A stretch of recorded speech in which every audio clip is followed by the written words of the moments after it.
Welcome everybody. Welcome. We are live. We live. Welcome to the Elite Podcast, the Elite Podcast, episode 63, featuring Chanel Alleyne. So, I hope I pronounced her last name right. I think I messed it up already. But anyway, Alleyne.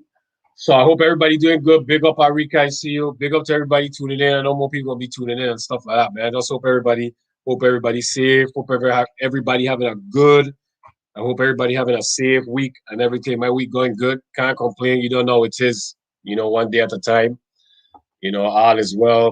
The weather in Florida is nice, so I can't complain about that. Hopefully, it's just like this. But hope everybody having a happy Sunday and everything. So um, I wonder if I should do the announcements now or not. Probably, yeah, I probably go ahead and do the announcements now. Then we talk about last episode, and then we'll get into our future guests. Cause she ready, she confident and everything. So she's ready to knock it out the ballpark. So hope everybody having a good time on this Sunday. Tuning into the Elite Podcast, supporting Chanel Alleyne episode 63.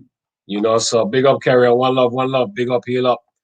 Yes, I. So I'll go ahead and get into the shout outs. These are just some of the local business owners from the Virgin Islands doing their thing, so we just giving, showing them love, giving them a shout out so you guys can check them out and support and stuff like that.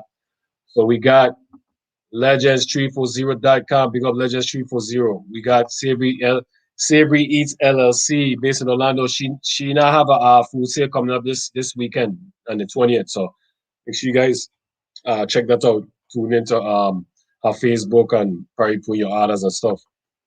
We got meltingpotcookingclass.com. Also on Instagram, Melting Pot Cooking Class. We also got Siboney Caribbean Restaurant. Big up to our Mitra. Big up. We got Next Level Up Printing.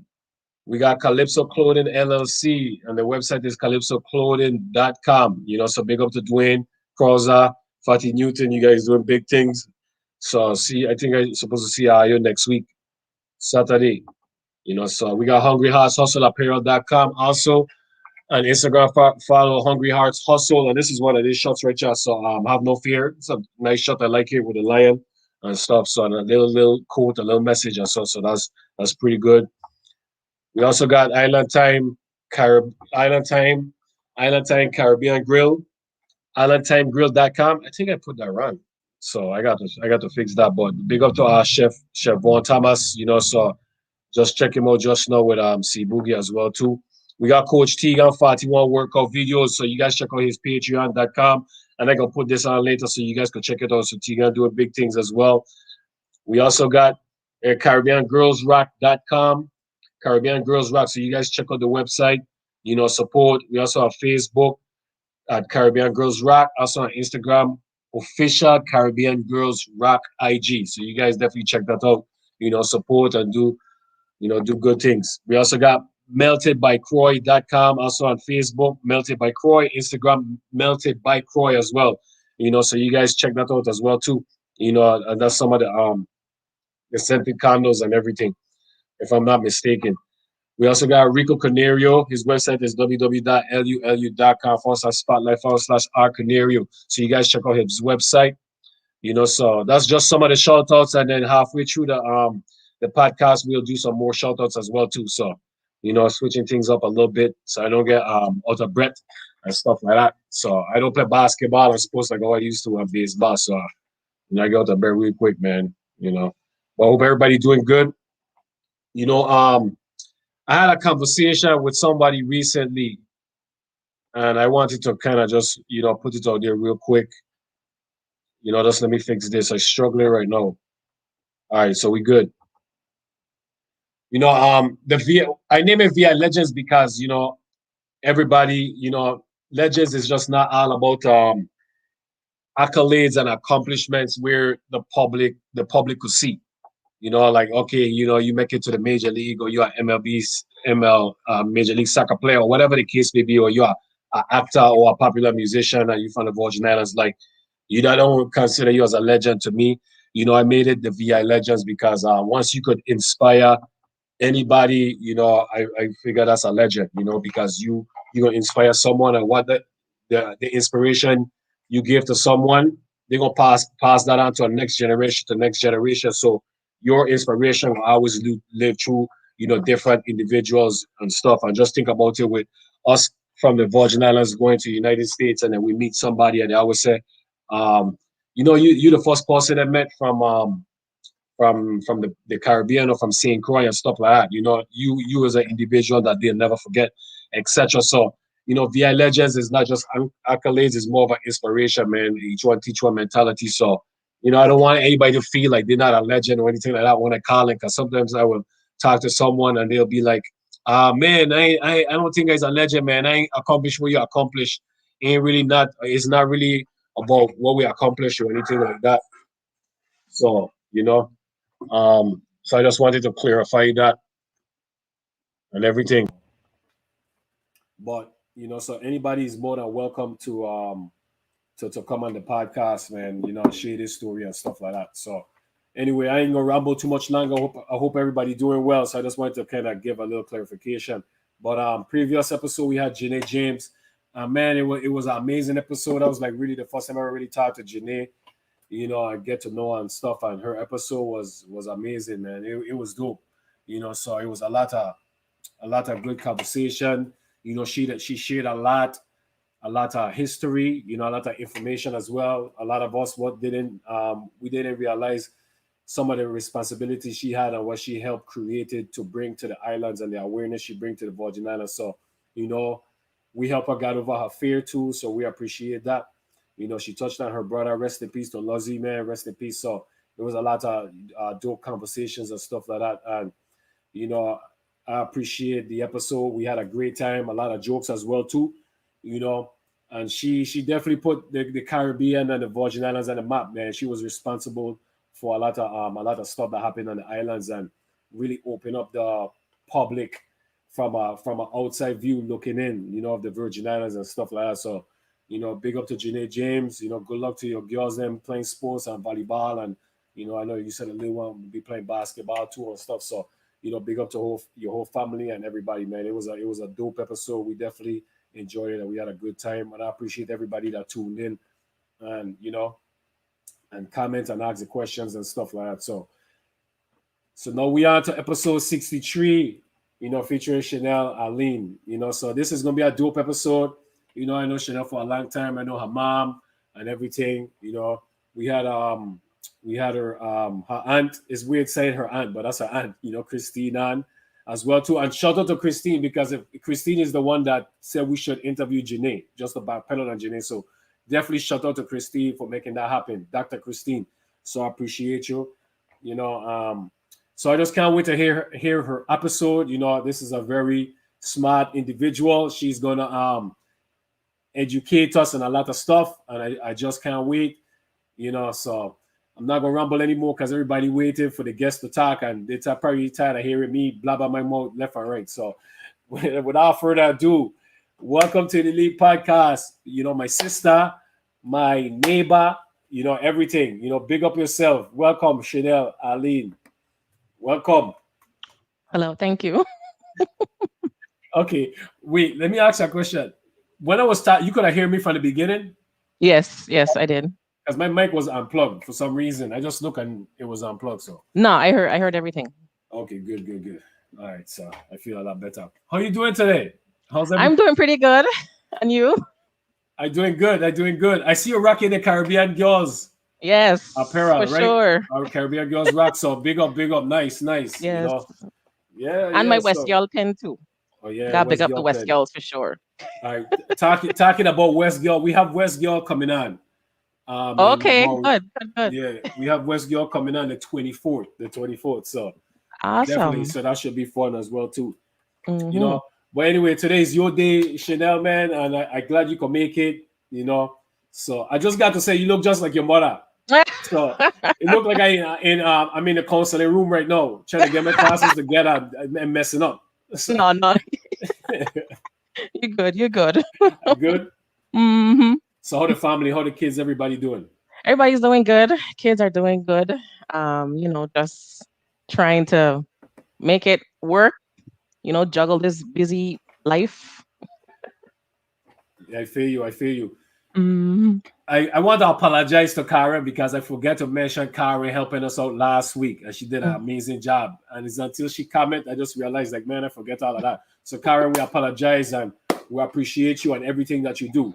So we definitely accept your apology and everything, boys. All love. Yeah. So you have a tennis star, is that correct? If that's what you want to call her, then yes. She's learning the game of tennis. And so recently she was I guess for Women's Month, the US PTA, the United States Professional Tennis Association, um, they conducted a video to celebrate Coach Rita, who is actually one of the best coaches in the United States.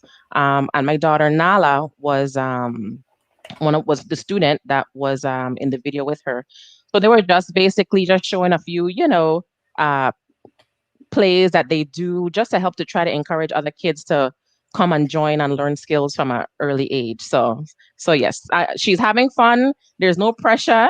If she decides to take this really seriously, which so far she seems like she is, then we will support her. But for now, we just want her to have fun and learn and develop her skills and stuff like that. Well, we the pressure is out from me. I expect Serena type, success. So Yeah. no, no, no, no. That's lovely. That's good that she doing her thing, man, playing tennis and stuff. So Hmm. that's good. That's good. So Chanel, we hear, we everybody can't wait to hear what you have to say, So who is Chanel? Who was Chanel growing up? Okay. So I am Chanel Richard, for those that don't know. And I was born and raised in St. Croix on the west side, Williams Elite to be exact. I think we consider that East. Um, huh? What you say? No, I think we consider Winners like East. What? No, man, I'm joking. I'm joking. I'm No, joking. man. And so yes, and again, as some people may know, my parents are Janita, yeah, Maricela. Janita Richards is my mother. She's a former principal to St. Croix Educational Complex. Um, and my dad, Bobby Richards, who, is one of the best drummers that the world has ever seen. Um, Family from Lagrange. So, the heart of Frederickstead.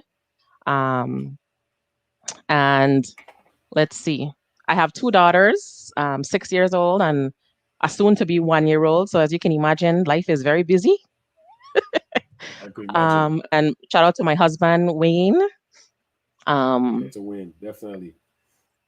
yep, that's the family component. Maricela is actually, I saw she just commented West Side. She's actually my longest friend. We have Oh known each wow. other all of our life. So shout out to her. And she's also the godmother to my daughter. But anyway, what else? What else? I am a nurse practitioner. I live in Orlando. Um, I went to Ricardo Richards Elementary School, which, in my opinion, is one of the best So in St. Croix. let's go with Ricardo Richards. How was elementary like for you? Because I know for me elementary was fun, but how Yes. was elementary for you? Elementary school was, it was good. I had a really good experience. Thankfully, going to school in St. Croix was it had its pros and cons because my mother was in education, so she knew everybody. And Yeah. so, um, as far as elementary school goes, it went well. I mean, I think I went to Ricardo when I was in second grade and I graduated. From there, while I was at Ricardo Richards, I did join Pan Connection Steel Orchestra, which was at the time um, as I would imagine the general population would agree, one of the best steel pan orchestras on the island. At the time, we did have Rising Stars from St. Thomas, and they were our competition, but I did Yeah. play pretty much, I believe, from second grade until sixth grade. We did travel all throughout the Caribbean. I mean, we traveled to Trinidad and Tobago, to St. Kitts, Nevis, Montserrat, um, Culebra, Puerto Rico, of course. And we Oh wow. actually made a CD in Puerto Rico, in Ochoa Studios. So that was a really great experience. What else? Where can we find Um, a CD? I actually have the CD. It is someplace in this house. I don't know if there's any more copies available. Mr. Belgrave, shout out to Mr. Michael Belgrave. He was our instructor, our steel pan instructor. Um, and Mr. and Mrs. Williams, and rest in peace to Mrs. Williams. She's no longer here, but they were also, the ones really behind Pan Connection. So elementary school, I don't have anything bad to say about it. Okay, that's good. I have a lot to say about mine, but this is your episode, so this is you. So, did you play any sports growing up? Any type of sports? Yes, I played volleyball and softball. Um, Okay. and actually, in elementary school, I think I started softball first. I was probably maybe like six. Um, and I played until, oh my goodness, I think I played until junior high. This was with the Croyettes League. I remember that So we league. played in Okay. West. Yeah, we played in Yeah. Wim and Frederickson Bar Park. And I played on the Dandelions team, Well, you okay? which Dandelions. was, yeah, we were a good team. A lot of strong players on there. There were a lot of great teams in the league, on our level, and the upper levels and stuff like that. But um I did that for a number of years. But my heart was truly, truly, truly in volleyball. And I started playing volleyball, I believe I may have been 9. And again, that started in the outside league as well, where we used to play at Bonita Garden. I was influenced by my mother, of course, because, back in her days, she was a volleyball player. She played for, at the time, UVI in St. Thomas was considered a college of the Virgin Islands. So she Okay. played for them there. I remember Jenny talking about Vanya Blake. Vanya's dad, Mr. Blake, was their coach. So I believe it was my mom, Miss Bryson, my godmother, Colleen Williams. Um, I can't think of who else, but they were, the one they played for UVI. And they were also playing in the outside league. So as a child, I would go to games with my mom and stuff like that. And then eventually I ended up playing with Nemi Williams, Ophelia Williams. She Yeah. used to teach the complex. Complex. Yeah. She was a yeah, definitely shout out to Miss Williams. She was a excellent, she was a tough, tough Yeah. coach. She tough. Yeah. Um, she was tough, but it was all in goodwill. And I learned a skill from her. So I played outside league there, and then when I went to Country Day for middle school, and I played on Country Day's volleyball team. And again, meanwhile playing in outside league, and then after Country Day, I went to Complex, and I played from ninth grade to 12th grade volleyball, serving as both captain and co-captain Oh, nice. all 4 years. And that was under, I believe Nemi was our coach, Miss Williams was our coach for JV, and then Miss Miranda, Desiree Miranda, ended up taking over. She was our coach for varsity, as far as my memory serves. Um, yeah, and I had a really good experience, really good time. How excuse me, how was that transition from country day going to complex, from a private school to a Um, public school? it wasn't difficult for me because I started off in public school. Um, So I think the transition was more difficult going from public school to private school. Um, I recall when I went to private school, I had a guard up for some reason. I don't know. Um, and I was challenged very much so academically. Not that I was not in elementary school and in the public school system, Yeah. but country, they definitely they took it up a notch. Um, but I had a really good time there. Was exposed to we were exposed to a lot. Going to private schools, um, both good and not so great. But all those experiences, just help to shape you as an individual. But leaving country, they going to complex was nothing to me. I actually was able to reconnect with a lot of my classmates from elementary school Mm. and stuff like that. So, it was fine. And being that my mother, which some people may know, worked at Complex. She was my guidance counselor all 4 years of high school. What was that like? How was that like? I like to hear this one. It it had its benefits, but I mean, I don't consider myself one to have strayed, academically or skip class or anything like that. Like, I've never skipped a day of class in high school, except for senior skip day. I did do that, but I have never, ever, ever, ever skipped a day of class. if you, It if wasn't anything to me. hmm if you okay, no, say you are skip class, would you have said that right now? Yeah, I'm grown. You have to think a little bit before you answer. So Grown. that's funny. I would have definitely admitted.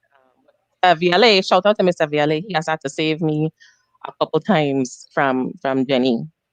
But it That's good. was, you know, it did have some pressure. Um, having her work there. If Yeah, I talk too much in class or whatever the deal is, whoever the teacher was, they went to go report, and I was hearing about it on the way home. So that's tough. I had to like I said, it wasn't that difficult because I didn't really have the desire to skip class or just do whatever it is I wanted to do. But it did have its pressure because everybody's always looking at you like, oh well, that's Miss Richard's daughter, so she has to, be on top of her game at all Yeah, times. that's true. That Um, is true. which was, like I said, it was fine. But it did have its moments where, I was like, geez, okay. Yeah, Hmm. I always wondered that when I was a kid growing up and going to school, and some of the kids in the school, their parents work at the school like a teacher or whoever. I used to always wonder like how hmm that was like, because it was like, hmm man, I guess because what I used to be doing, I would, so I used to always just wonder if it was difficult or Yeah, not. yeah. It wasn't that difficult for me. I can't say it was that difficult. It had more pros because, for example, lunchroom time. Most of the time, the lunchroom ladies would be like, "Come, Richie, come, come, come." Okay, I Skip see. everybody in line. I'm like, "No, it's okay. I can wait. I ain't want nobody cuss me." But there were times when I was hungry and I did skip the line. So sorry, but they would give me a little extra scoop here and there, and everybody took care of me because they knew who my mom was, but they also held me accountable. You know what I Yeah, mean? yeah, that's They true. held me That's true. accountable for my actions. That's hmm true. I see how it is. No wonder they used to be so stingy with the food. They were saving it for all the they were saving it for all the all the VIP students. That's what it was. Hey. hmm So you what so what year did you graduate complex? 2003. Shout out to the class of 2003. 2003. Barracudas. Yeah, big up 2003 class class reunion coming up soon, huh? You know what? Yeah. Yeah. Yeah. I wasn't able to make the first one. But yeah. I didn't even think about that. I didn't even think about Yeah, that. man, class of 2003. So you graduated complex, and where was your next destination? Like, what was next? Like, before we jump ahead, like, well, I Mhm. guess we could jump ahead because I'll piggyback. So, like, what was your next destination? I actually went to UVI on St. Croix. Um, d- Very interestingly enough, all my life I wanted to be a nurse, but for some Okay. reason I also liked business. And in high school, I did tap into some business classes just to see if I would get it. So I do remember taking an accounting class with Mr. Nelson on the vocational side, which it didn't really tickle my fancy. And then we had I don't know if when you guys were there on the job training, or JT, I think is what I used to call it, Yeah, where yeah, you well, yeah, go for like a semester or something wherever. I yeah. did mine at First Bank. I Oh, had an nice. excellent experience at First Bank. So I was like, you know what? When I go to UVI, I'm gonna try business. Tried business, had my first business class, could not comprehend a thing in the class. And I said, you know what? Fine. I went straight up to student services, and shout out to Miss Felicia Palidor, Felicia Harris. I asked her for a brochure for the nursing program, and she was like, "Oh, you're gonna switch to nurse?" And I told her, "Yeah, that's actually always been my passion." Switched, boom, that was it. My heart, mind, everything was into it. So I actually did 2.5 years on St. Croix. Um, Lived on campus as well, which I had a really good experience there too.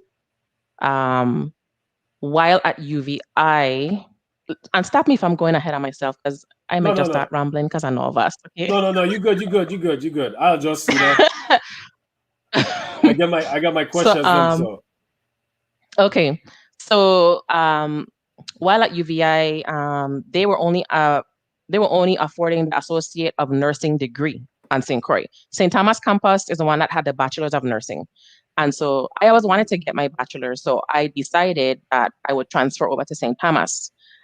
Well, believe it or not, um, the basic courses that you have to pass, the prerequisites that you have to yeah, pass in order to get into the nursing program is called anatomy and physiology, right? Everybody in the world has to take that class.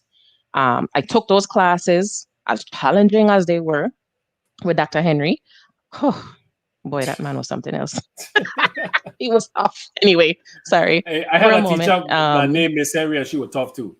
So I guess That's it's a their math last teacher, name. No, Miss Henry. She was a math no, teacher in complex. No? um, no. This was in elementary. Oh, Elementary. okay. Never mind. Never Yeah. mind. So yeah, so I had passed those classes, getting ready to, submit my information to St. Thomas, and I hit a stumbling block. They would not accept credits. And for the life of me, I could not understand why UVI didn't at that time accept the credits. Apparently, and I hope I'm not, misspeaking, but this is what I remember.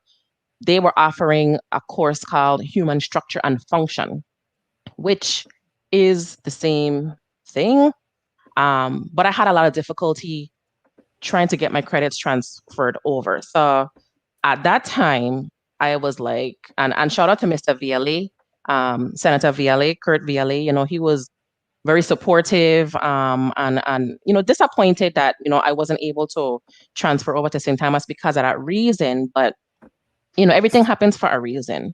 I don't know if that happened to anybody else, but it happened to me. Anyway, um, That's I decided tough. to transfer. Yeah, yeah. I decided to transfer to Winston-Salem State University. I actually went to three different colleges. Okay. Wow. So my aunt, Dr. Christine Kelly, she was living in Charlotte. She was working at Johnson C. Smith University at the time. Yeah. And Winston-Salem had a pretty good nursing program. And so I applied, got in with the intention that when I graduated, with all the transferring and everything, I would I would have only been in school like an additional year, which I was like, fine, it is what it is. Um, Went there, you know, had a great experience there. I only stayed there for 1 semester.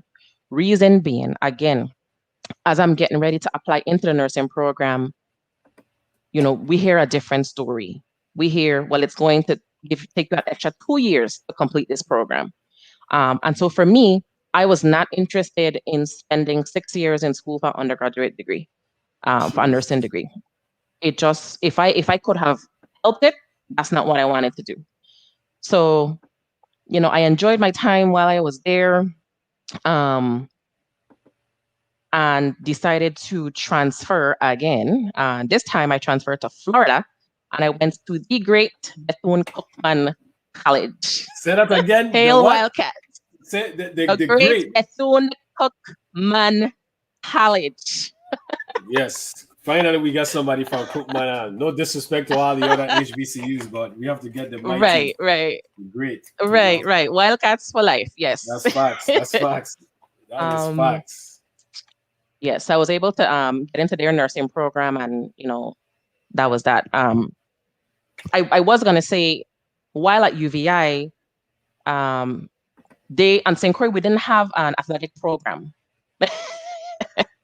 Doing crosser, yeah. Yeah, it's right. You know. Um, on St. Croix, we didn't have an athletics program, and that's something that we always wanted as students. So of course, St. Thomas had the gym and all of that, and they had the athletics programs over there. Um, so what I did was, I believe I had a discussion with Mr. Clint Ferris. He was over student activities to start an intramural volleyball team.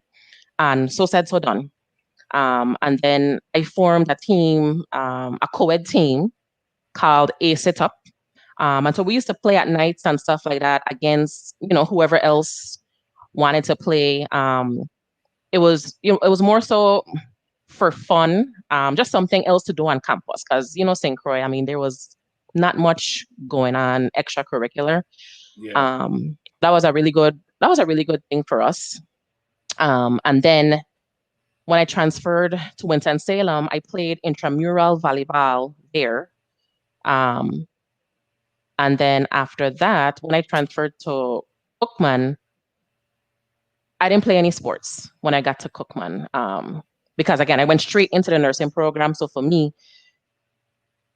I made that choice to just focus strictly on my studies. I did understand the demands of being a student athlete, and excelling at being a nursing student at the same time. Yeah. Those would have brought about challenges that I just was not in the mindset for. Let me put it that way. So I decided to just leave all the intramural playing behind, or just pack it up for a while, and then just focus on my studies. Yeah. Sorry, that was all. No. You good. You good. Trust me. You good. Hey, this podcast we do is whatever. It's no structure over here. So that's the good thing about our podcast. It's organic. It's natural. It's Yeah. healthy. So yeah. Mm-hmm. But it's tough. I could imagine being you in a nursing program and playing sports. That has to be like extra tough, like extra tough comparing to those. You're not in a more if I want to use the word like busy program, because with nursing is a lot of stuff you got to do if I'm not mistaken, right? Mm-hmm. And then you gotta like Mm-hmm. dress up and come to school at the same time too, right? Because I Yeah, you remember have going to school. classes. Yeah, you remember seeing the nursing students in a white uniform and stuff like Yeah, that? Yeah, I mean, aside from going to classes, you have skills lab, you have clinicals, and it's very demanding. So there were people that have done it. There were people that stayed in the band and succeeded in the nursing program. I don't know how they did it, yeah. but they did. So it's possible, but I know for me, it just was something I decided to put sports on a back burner Fair enough. at that time. Yeah, those people in band, though, that's crazy because they used to be practicing all 9 o'clock in the night and all that kind of stuff. Listen, I used to think they were a you know punishment or them, something, brother. listen, I mean, the Wildcats, they were the best at it. So they were putting in that time. They were putting in that time for sure. Yeah, that's true. That's true. Now, wait, I'm gonna piggyback a little bit. When you was going to UVI, I know you said you lived on campus. You chose to live on campus. You wanted to just feel a different Yeah, experience? I chose to live on campus because once I graduated from high school, being that I was not leaving the island, I wanted to gain my own sense of independence. And so living on campus afforded me that opportunity. Um, and it was really good because I think I stayed on there for, even I went to UVA for 2.5 years. I think I stayed on for, if it wasn't a semester, no, it wasn't a semester. It was a year. I think I stayed on for a year.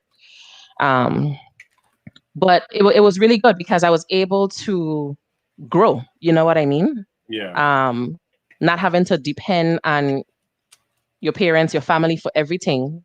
You're the one. I mean, you have to get focused and keep abreast of your schedule and just whatever else. But you were able to have fun and live on your own and make your own decisions. And that's how I wanted to evolve in that way. So I did choose to move off because of that. Yeah, that's good. That's good. So anytime you needed food or whatever, you could also always stop by and get a nice cooked food. Of course. That's good. Yes, I could always That's do good. that. I was hoping Miss Richards Yep. wasn't like, okay, you choose to live off campus, okay. Then you got to treat it like if you was in the Nah, nah. States. No No, access I was home always welcome until home. Christmas. I was always welcome home, which Uh, was nice. that's good. That's good.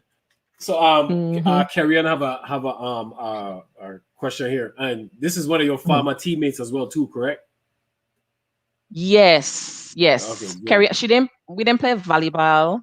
No, Carrie didn't play volleyball, I don't think. I know she played So, basketball for sure. yeah, Softball. yeah. So Hmm. all right. Was she a good teammate to you before we get into her Yes, question? Carrie Ann is a very nice person. She really Okay. is. I just making sure, No, she's So kind and considerate. She's cool. She's cool peeps. good, good, good. So her question is, did both of you go to Cookman at the same time? I don't remember seeing Mumba. I know Mumba went to Cookman, but I did not recall seeing him there. I got to Cookman in 2005. I think by then you I had was gone. left. Yeah. I left in 2004. Yeah. Yeah. Yep. Yep. Yeah.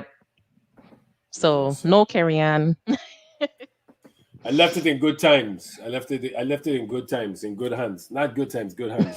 Wrong word. You Terrible. were she said she was not wearing those tights. Oh, come on. They were comfortable. No, she's still on those tights. Yeah. Yeah. So Mm. now, Cookman is a historical black, well, it's a university now, but when we was going, it was a college. So Mm-hmm. did you have any type of expectations? What made you make the decision to go to Cookman, and what was your expectations about Bethune Cookman, knowing the rich history it possesses? Um, that's what I wanted to learn is the rich history. And for me, um, going to Bethune Cookman was very important. I can't reiterate verbatim what Dr. Mary McLeod Bethune's vision was, but basically, for many people that may not know, the historically black colleges and universities were really formed to help to give people of color a chance to get an education. Um, and that was important to me to support. I came from all the schools that I went to were HBCUs. University of Virgin Islands, UVI is a HBCU. Went to Salem State University is a HBCU, and so is Cookman. Um, and it was just important to me to be a part of that legacy, Yeah, um, and get that experience so that I too can be able to help to influence others to go to HBCUs. Um, one of the big things that impacts HBCUs is funding. You know what I mean? yeah, And if I can speak from experience and try to encourage others to go to HBCUs, um, then then the better the schools will do. Um, um, what was I gonna say? I lost my train of thought. But what was the other part of your question again? Sorry. The and what made you choose Bethune Cookman? Oh, okay, yeah. Um, so pretty much, I knew I had some high school classmates, some friends that were going to Cookman at the time, and it was actually one of the schools that I applied to after high school. So what I did was once I got into that situation at Winston-Salem University, I started to do research to see, all right, well, I had to do so much research to figure out which schools would accept my credits and where I could directly enter the nursing program. Oh, okay. Cookman just happened to be the only school at that time that would directly admit me into their nursing program. So it would not have delayed, you know, graduating, Yeah. basically. So that was one of the things that got me into the school or that made me decide to go there. And again, the fact that it's a HBCU and it has such a rich legacy, and I wanted to continue to be a part of that legacy. You know, I mean, me as a professional, I can continue to support, and I'm a product of Bethune-Cookman University. You know what I mean? Yeah. Um, and if I can represent and show, you know, other brown girls and brown boys, listen, you too can be successful if you go to a Black school. Then it is what it is. You know, I do mentor um, high school students and nursing students. Um,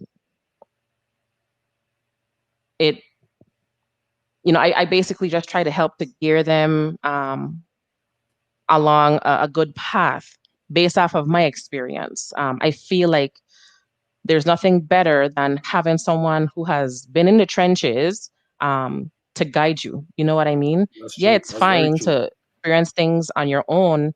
But for me, with my mentees, I am real. I'm like, look, this is how it is in the real world. All right. This is what's going to happen. This is what I suggest you should do. You know what I mean? I give them real world examples so they can know exactly what to expect. And I think that was um, that's been successful in their schooling and their transitions, their path in life and stuff like that. Um, so yeah, That I hope and I that's answered your that's question. no, you did, and you elaborated more, and that's good if I pronounced that word right. But You- I did right. yeah, you did. Okay, just make it. It didn't sound right to hearing it from my voice.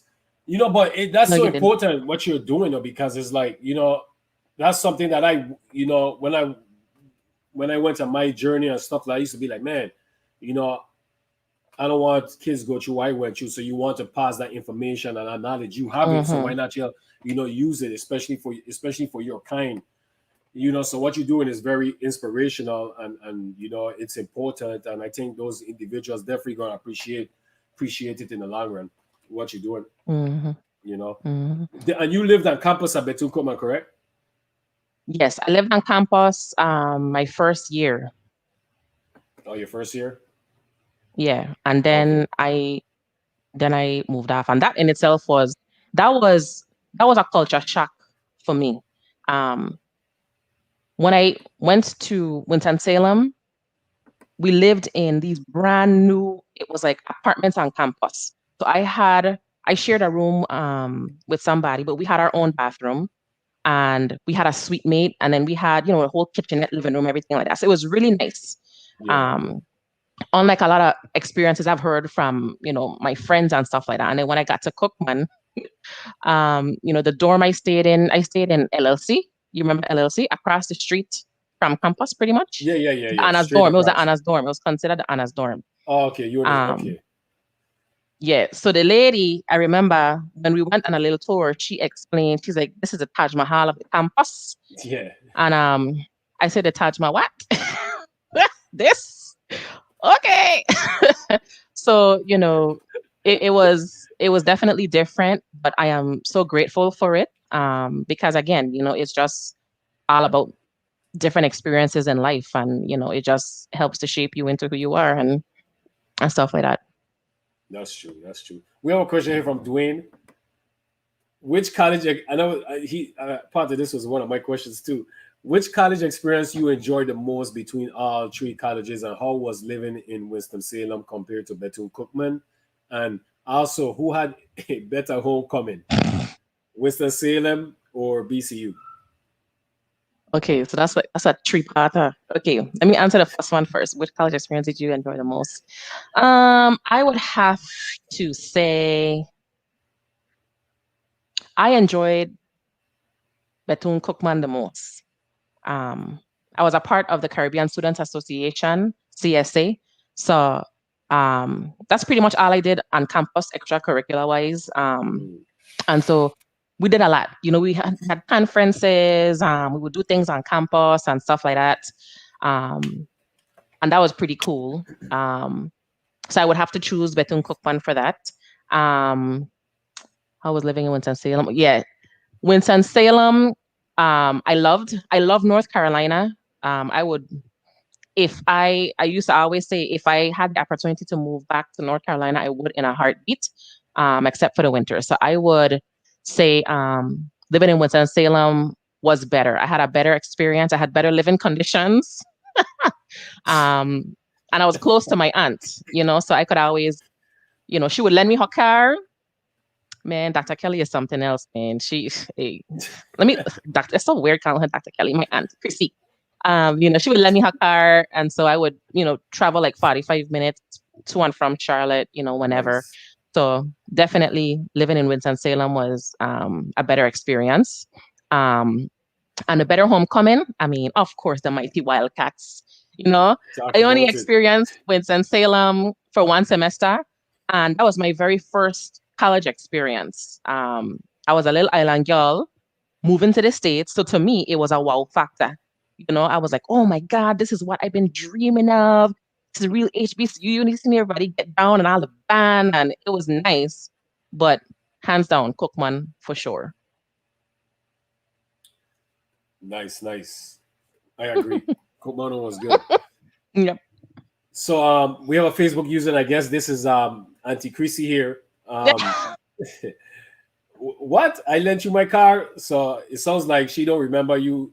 She Yeah. doesn't. She don't remember lending you her car. Listen, I surely didn't take it, so yeah. Think I think she had a gold Cavalier. Okay, classic, classic Cavalier. Yeah, That's a gold classic Cavalier. thing. That's what I used to drive. Check the cameras. Check the cameras, doctor. Check the cameras. Check the files. Hmm.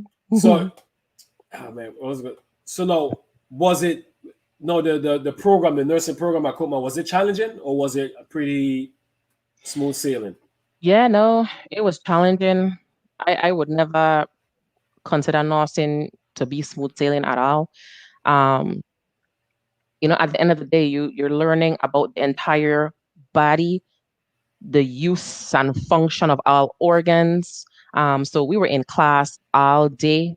We would have clinicals in the hospital, again, skills lab.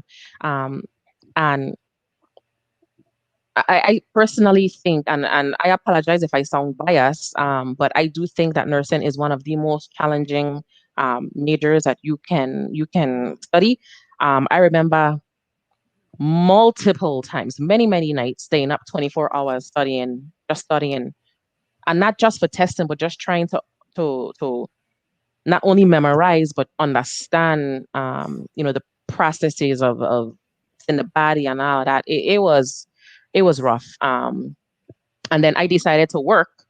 So I went and I worked at Halifax Okay, at Halifax, yeah. night. I worked at Halifax at nights, but I was per diem, so I did it based off of my schedule. So it was a challenge, man. It's a lot of time, a lot of dedication, and a lot of times you can't go out and fraternize and different things like that because you have to study. Um, but it wasn't a problem for me, like I said. I think my first year at Cookman, I spent a lot of time like on the yard, on the turf, the VI turf, Yeah. um, and with CSA and stuff like that. But after my first year, I didn't really go around as much because the demands were just, that much more. So Did now See, I was only into sports. I never really, and I'm not proud of saying this, but I didn't really, my schooling and stuff wasn't that much. It wasn't important to me. Kids, Mm-hmm. if you watch it, do not. No, that's not right. But I'm just saying, I gotta be honest, right? Now, with you being in nursing, I try to put myself in your shoes and me trying to be a nurse. Like, did you ever worry, like, man, if I gonna ever like, like you have somebody's life in hands or whatever the case may be, and as far as when you was learning and stuff like that, you felt like any type of added pressure just because you was responsible for somebody's life if it ever got to that level or situation. Yeah, absolutely. Especially just starting out as a brand new nurse. You know what I mean? Yeah, And in nursing, there's this thing where they say nurses like to eat their young. Um, nurses so like you to have, eat their young. yeah. So meaning like there, it's like a bullying thing in a sense, like a initiation kind of thing. Oh, I got you. I got you. Know what Okay. I mean? Yeah, yeah. Um, and I went through that initiation. Um, and I remember like my first day on the nursing unit, I worked in a step down ICU called progressive care unit. So that's where patients were too sick to be on the general medical surgical floor, but not too sick to be in ICU. Um, and I remember like my first day, I just froze and I was just like, I don't know what I'm doing.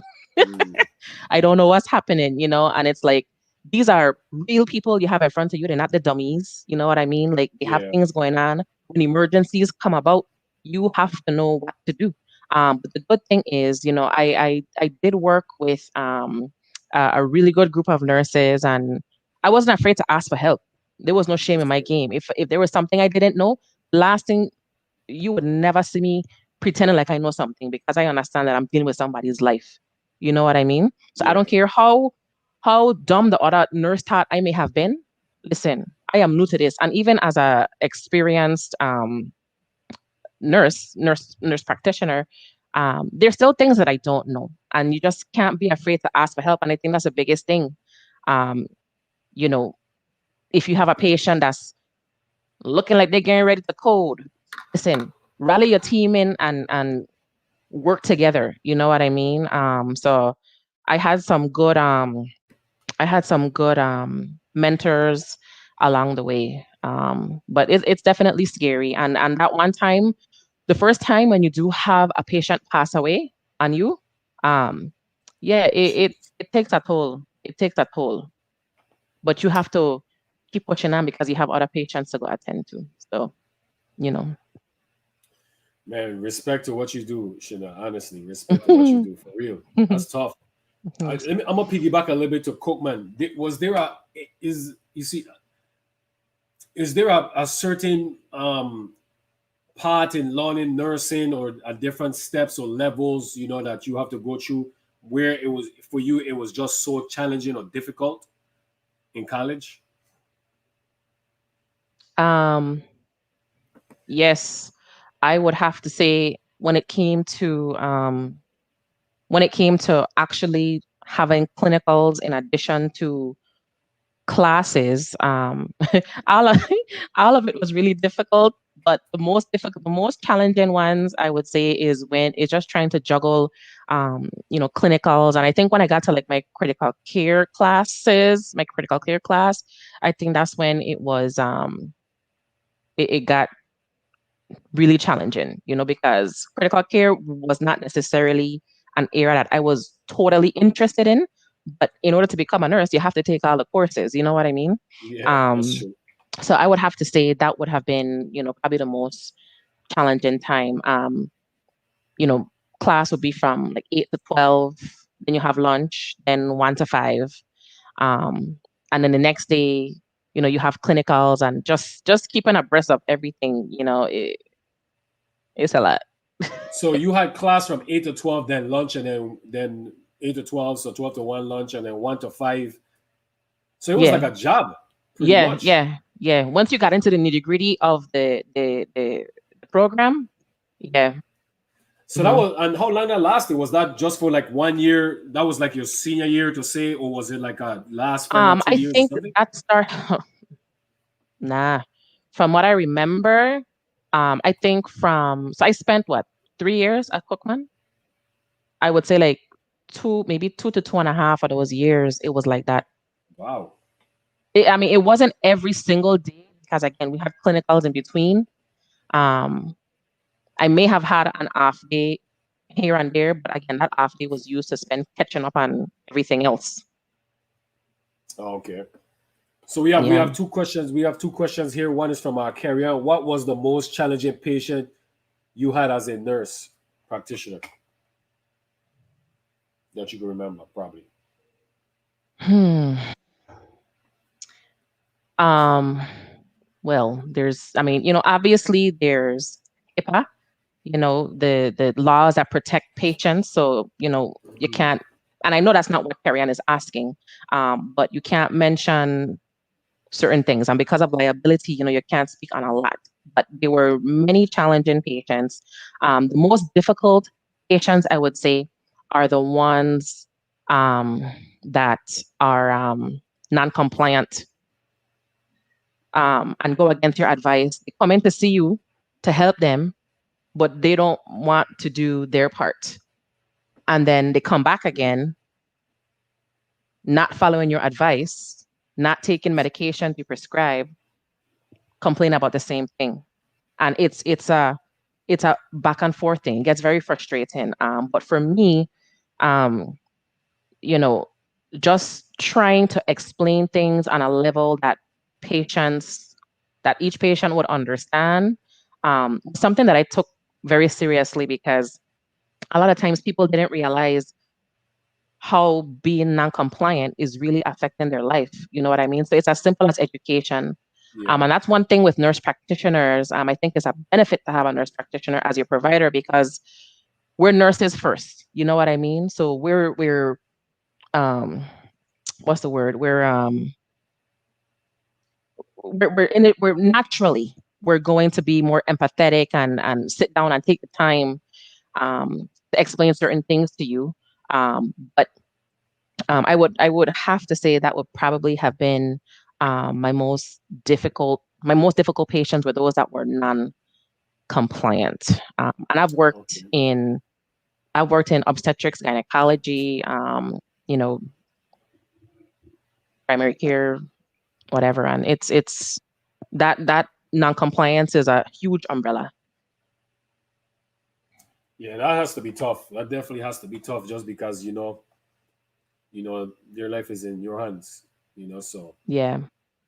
we have a question here from Jason Page, and he's a fellow Wildcat as well too. He was my roommate, Okay. so Okay. he's a true Wildcat. Apologies if Okay. you, Hail Wildcat. but yeah, yeah. Apologies if you mentioned this already. Are there courses that you would recommend a high school student take to help prepare them for a nursing program? That's a good question. Um, so definitely the sciences. I would certainly recommend if the school that the uh, the high school student is going to has a magnet program, because magnet program focuses a lot on math and science. I would highly suggest trying to get into a program like that because you're gonna have a lot of science courses in nursing, and it's important to understand the science of the body, the foundation of everything. In order to understand how nursing works and how diseases and all that stuff works, you have to understand science. So I would definitely suggest that, as well as there are some schools, like, for example, Complex had a vocational program, right? We had the academic side and then we had the vocational side. Yeah. Um, and the vocational side, if you were interested in nursing, then that will be the path that you take. And they would help to expose you to the life of becoming a nurse. So I would definitely suggest looking at vocational schools, taking science courses, and even, I don't even know if they have that nowadays, but high school students, I think like if you're 15 or over, um, and I'm speaking from my experience in St. Croix, you could become a candy striper. So you basically are like a volunteer for the hospital, like to the nurses and stuff like that. But it helps to give you that exposure um, to nursing. So that's what I would Nice. suggest. So we have a question. That was a good question too. We have a question here from Dwayne. Where did you go to school to become a nurse practitioner? I went to the University of South Florida in Tampa. I was living in USF. Orlando, but I would travel to Tampa. Hmm. Nice. USF. Yep, USF. Go Bulls. Something Go like Bulls. this. Yep. Something so. I don't know. Something like that. I don't know. Another, excuse me. Another question from Dwayne. Oh, you got it? Yeah. Oh, yes. Yes. That. Yeah. Yeah. Patients that are on drugs. It's very challenging to deal with those patients because pretty much, the drugs mess your mind up. Um, and everything else. And it's really hard. It's tough getting through to these patients because their body is just reacting to the effects of the drugs. You know what I mean? Yeah. So you could talk and talk and talk all you want, but it may not get through. It's yes, I would have to agree with that. That is very challenging. But again, my specialty is primary care. So part of the treatment for that patient, if you want to see them get better, is perhaps maybe getting them enrolled into a drug rehab program. They may not go, but if they keep coming to you, then maybe they want help. They just don't know how. You know what I mean? So there's different resources out there that you can use to try to get patients help. And as far as diabetics and stuff, that's a challenging one as well. Because it's food, well, there's different types of diabetics, you know what I mean? But Yeah. for the most part, we like food. I like food.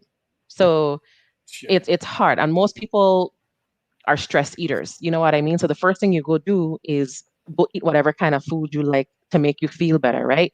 And not realizing that you're really killing your body. Like people don't understand like diabetes, it's not just about your sugar. It affects everything. It affects your kidneys, it affects your vision, your heart, everything.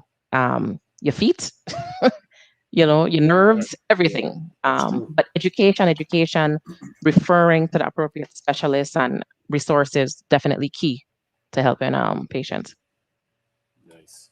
All right, so real quick, I'm gonna do the second half of the shout outs and then we'll get right to Christine shout out because I like to hear your perspective on that situation. So second half of our shout outs, we have Midnight Entertainment. Follow on Instagram, Twitter, Snapchat, TikTok at the Real Midnight, and Facebook at Real Midnight ENT. We got follow on Facebook. Big up to Mona at City of Refuge Worship Center. They live stream every Sunday at 10 a.m. So you guys check that out on every Sunday 10 a.m. We got the Good Life Apparel. We got AIM Credit Repair LLC. Follow on Facebook, Livewire Sports, CB Boogie Talks at Thursdays 9 p.m. So you guys check that out. He will be live coming up this Thursday. The Brand LLC website is www.brandnewhomes.com. We have On the Edge Performance. Also follow on Instagram, Facebook at Dexter Sinister Exclusive, his clothing line, Unapologetic. So you guys check that out. Check out the website. It'll be on the ticker. We got Apollo Legion. We got Paris Enterprise. We got Right Way Service Station. We got Bubbles Promotion. Also, we got Larisha Star Brown and her Stars Eats and Treats. She's in Davenport area, just outside Orlando. So, any type of home cooked food, etc. When she have a food sale and stuff, you guys can hit up our Facebook. And also, not last but not least, don't forget the Elite Podcast on YouTube. Our YouTube channel is at v.i.legend. So all the previous episodes, you guys can go back and watch. And as we speak right now, we're like streaming to YouTube as well too. So the Elite Podcast YouTube channel is at v.i.legends. So, okay, that's a lot better when I split it up. So I don't really, yeah, but so I'm loving the episode, Chanel. We doing good, You giving us a lot Okay. of knowledge. I think we're gonna have some dope conversations coming up. So, and I think we got a couple Okay. questions. We have this shout out from Christine. I have to shout out Chanel. When my mother/her grandma got sick, she's the one who guided us through all her medical care. So those all nighters paid off. So definitely appreciate that. So Of course. Chanel, how how important it was for your grandma and your aunt and your mom to rely on you because you were a nurse in your mom's situation. How important that was comparing to if no one in the family was a nurse. Oh my gosh. To be very honest, I don't know if my grandmother would be here if there was no medical person in the family. And I say that in the humblest way. I'm not trying to big myself up or anything like that. But what I've noticed is you have to be an advocate for everybody, for your patients and stuff like that. This one here was a little bit more personal because it was my grandmother, and she suffered a stroke a couple months ago in St. Croix, and she was shipped off the island right away. But it was very important. They relied on me for medical advice and decisions and stuff that had to be made. And I'm just thankful for my experience, that I was able to see clearly what was happening, know exactly what to expect, know exactly what to do, and guide them appropriately so that she can get the treatment that she got. Because if that was not the case, the outcome could have been very different. And advocacy, patient advocacy is huge in any matter of health. Um, and Yeah, I'm just very thankful, because of my experience. We were able to, help to get her the quality care that she needed. That's awesome. That's awesome. Uh, from this is from Alrica. It's a question here. Yo, there was a doctor who spoke about drugs and how he functions on them. What's your thoughts on that? Mostly cocaine. She said mostly cocaine, like hardcore stuff. Okay, so I'm pretty sure he doesn't have a medical license anymore because um yeah, that is it happens. It happens. But of course, if he's telling this to people, I would assume it, yeah, if he's telling this to people, then I'm pretty sure he has lost his medical license because that is not um accepted. That's not tolerated. Because if you are taking those illegal drugs, then it alters your mental status. It alters um, um, all of that, and so therefore you won't be able to, you know, practice at your best. So I don't know. Maybe he was speaking. I don't know. Maybe this doctor was speaking at a rehab. Maybe he was speaking at a conference or something to share his experience. But if he's given that kind of information out, I'm pretty sure it doesn't exist. I will say this. It is very, very, very, very, very demanding being a provider. All right, because you're expected to see and you're expected to see a certain amount of patients within a certain amount of time, right? And if you are really supposed to give each patient enough attention, you don't have no time. So when I became a nurse practitioner, I understood, when people will complain like, oh my God, I've been here waiting forever and blah, blah, blah, blah. Or, if I show up late, they cancel me about, all those things. I saw it from the other side. And so you really don't have, there's a high demand. There's a lot that you have to do in so little time.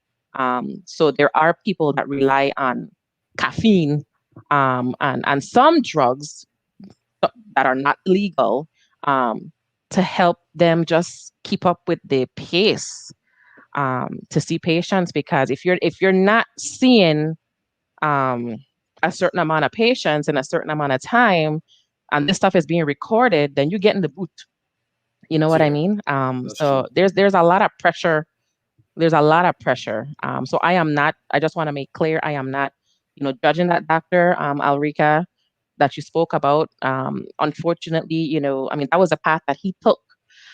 But that illegal drugs are definitely not tolerated, It's true. and you will Yes, be sir. disbarred and lose your license, can't practice again, all of that.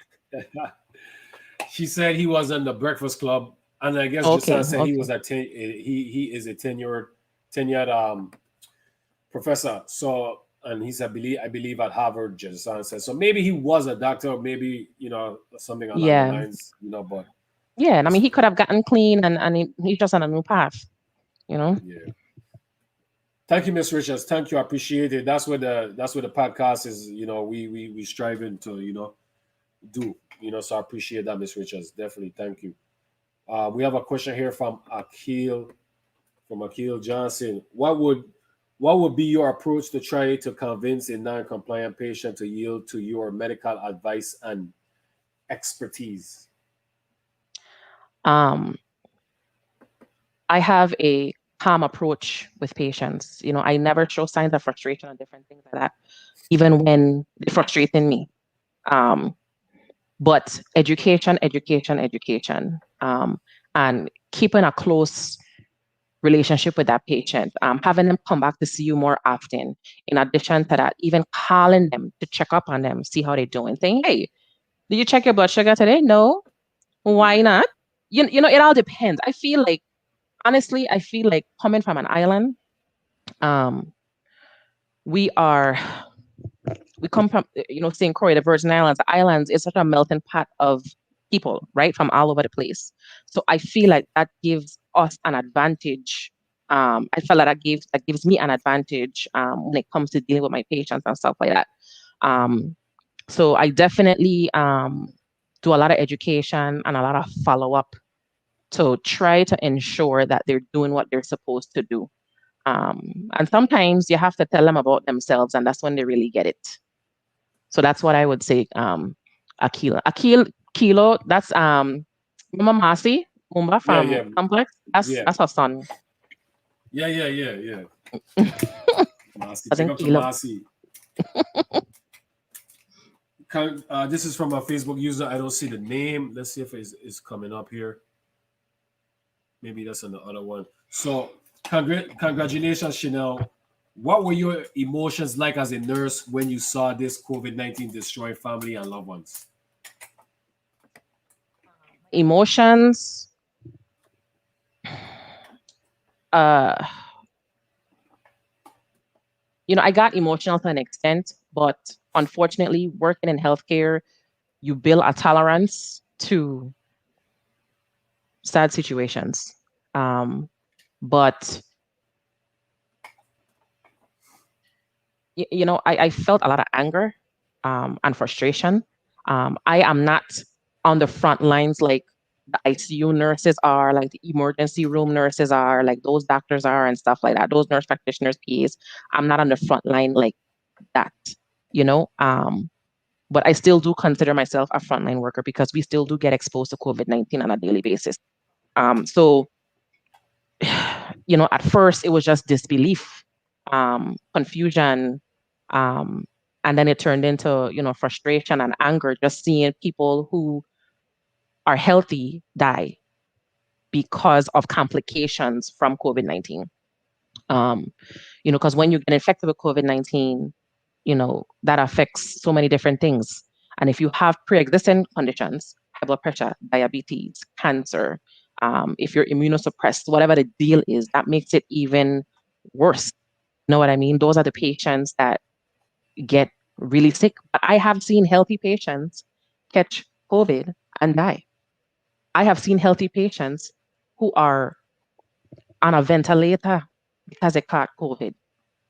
You know what I'm saying? And so many people have lost their lives because of COVID. So many families' lives have changed because of COVID. And it's just frustrating knowing that there's a virus out there taking people out like this, people that would have lived much longer lives. You know what I mean? Yeah, Um, so there's a lot of frustration and a lot of it, because it hasn't been around so long. It's like there's not enough research studies um, going around to really figure out how this thing truly operates. We're learning every day. You're learning every day. You know, those. So that's what I would. Those are my emotions. At this point, I'm just like, all right. Um, I get really frustrated, I will say, when I do see people, and I might match some people can, but it is what it is. no, I get yes, really be honest. frustrated. yes, I get really frustrated when I see people just lollygagging about the place, gathering in huge crowds and different things like that without wearing protection. I'm not saying you cannot go out and have a good time. We all have pandemic fatigue, all right? We all have it. We all suffering from whether it's anxiety, depression, whatever it is. Okay, there's so many people that have lost their lives, jobs, okay? And it really annoys me to see people just not caring, the anti-maskers. Like, just please, if there's anything I can say to the people listening, is please just wear your masks, all right? Um, wash your hands, just stay as sanitary as possible. If you're going to gather, right? Just be safe. Do it in a safe manner. Don't think you're invincible to COVID-19. Don't think just because my friend had COVID and oh, she did fine, that you're going to be fine. Because I have seen where people have caught COVID-19 from their friends and they die Yeah. as healthy as they are. So that's the biggest thing. Don't think like you're invincible from death, from COVID, from the complications of COVID-19.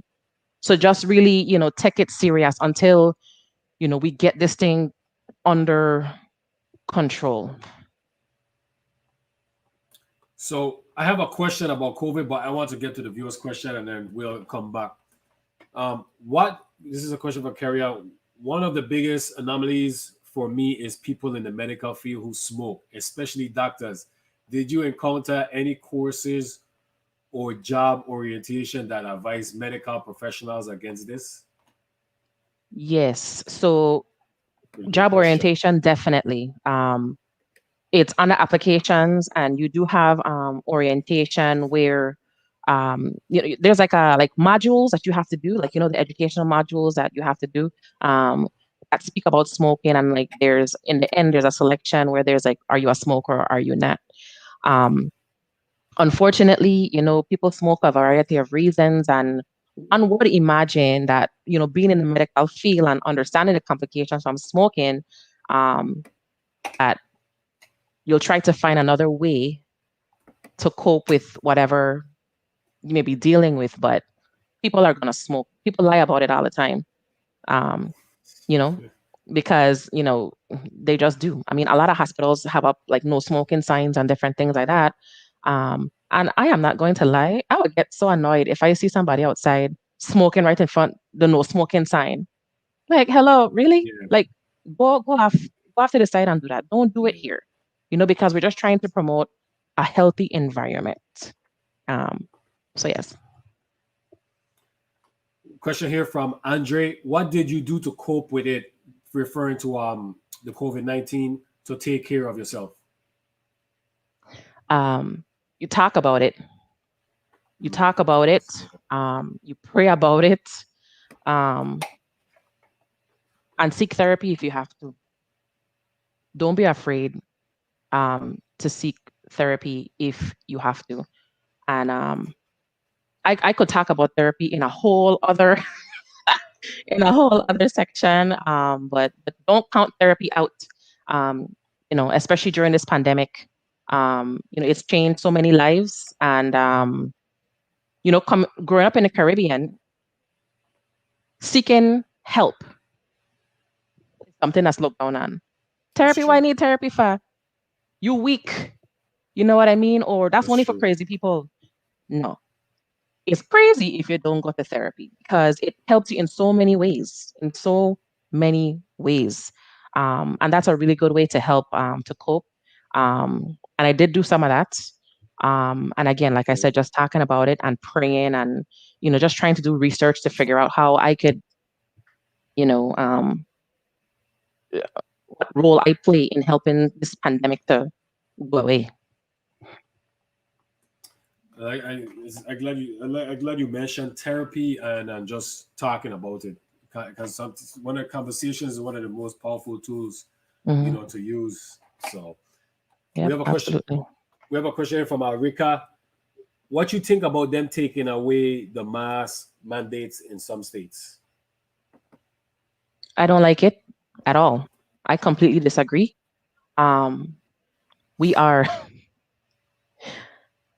we're still seeing high numbers of COVID cases. And I just don't think that's in the best interest of um, those states that have lifted those mask mandates. I don't think it's the best for the people of the citizens of those states.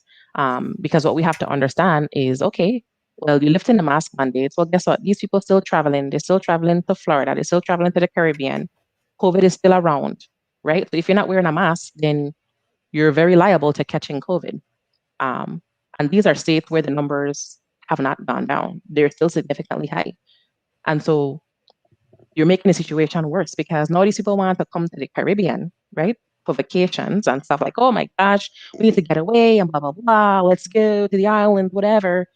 And you're bringing your COVID or whatever else into the territories um, and infecting more people there. I don't think this is the right time to That's lift true. masks. I think we have to wait until we see a vast majority of people vaccinated. And then at that time, we could start having that conversation. So I don't agree with it at all. What's your this is a question from Sean Henry? What's your opinion on the use of ginger, turmeric, black seed oil to prevent COVID-19? My opinion on that is to continue taking as far as preventing COVID-19. It gets finicky when you use those words.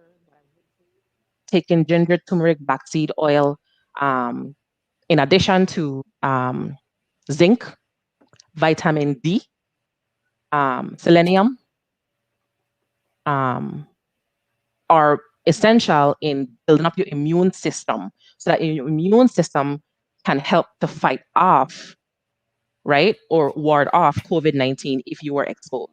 So I strongly do recommend, I, I, I am all for those things, okay, even on a regular basis, pandemic or not, I am all for those things because they have so many benefits.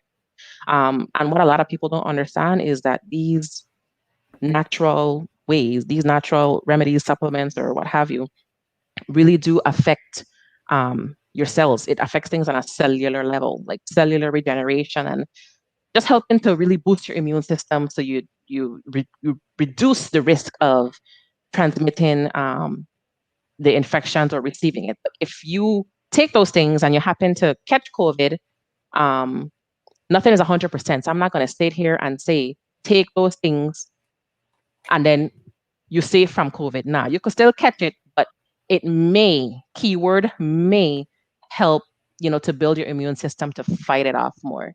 Keyword, may.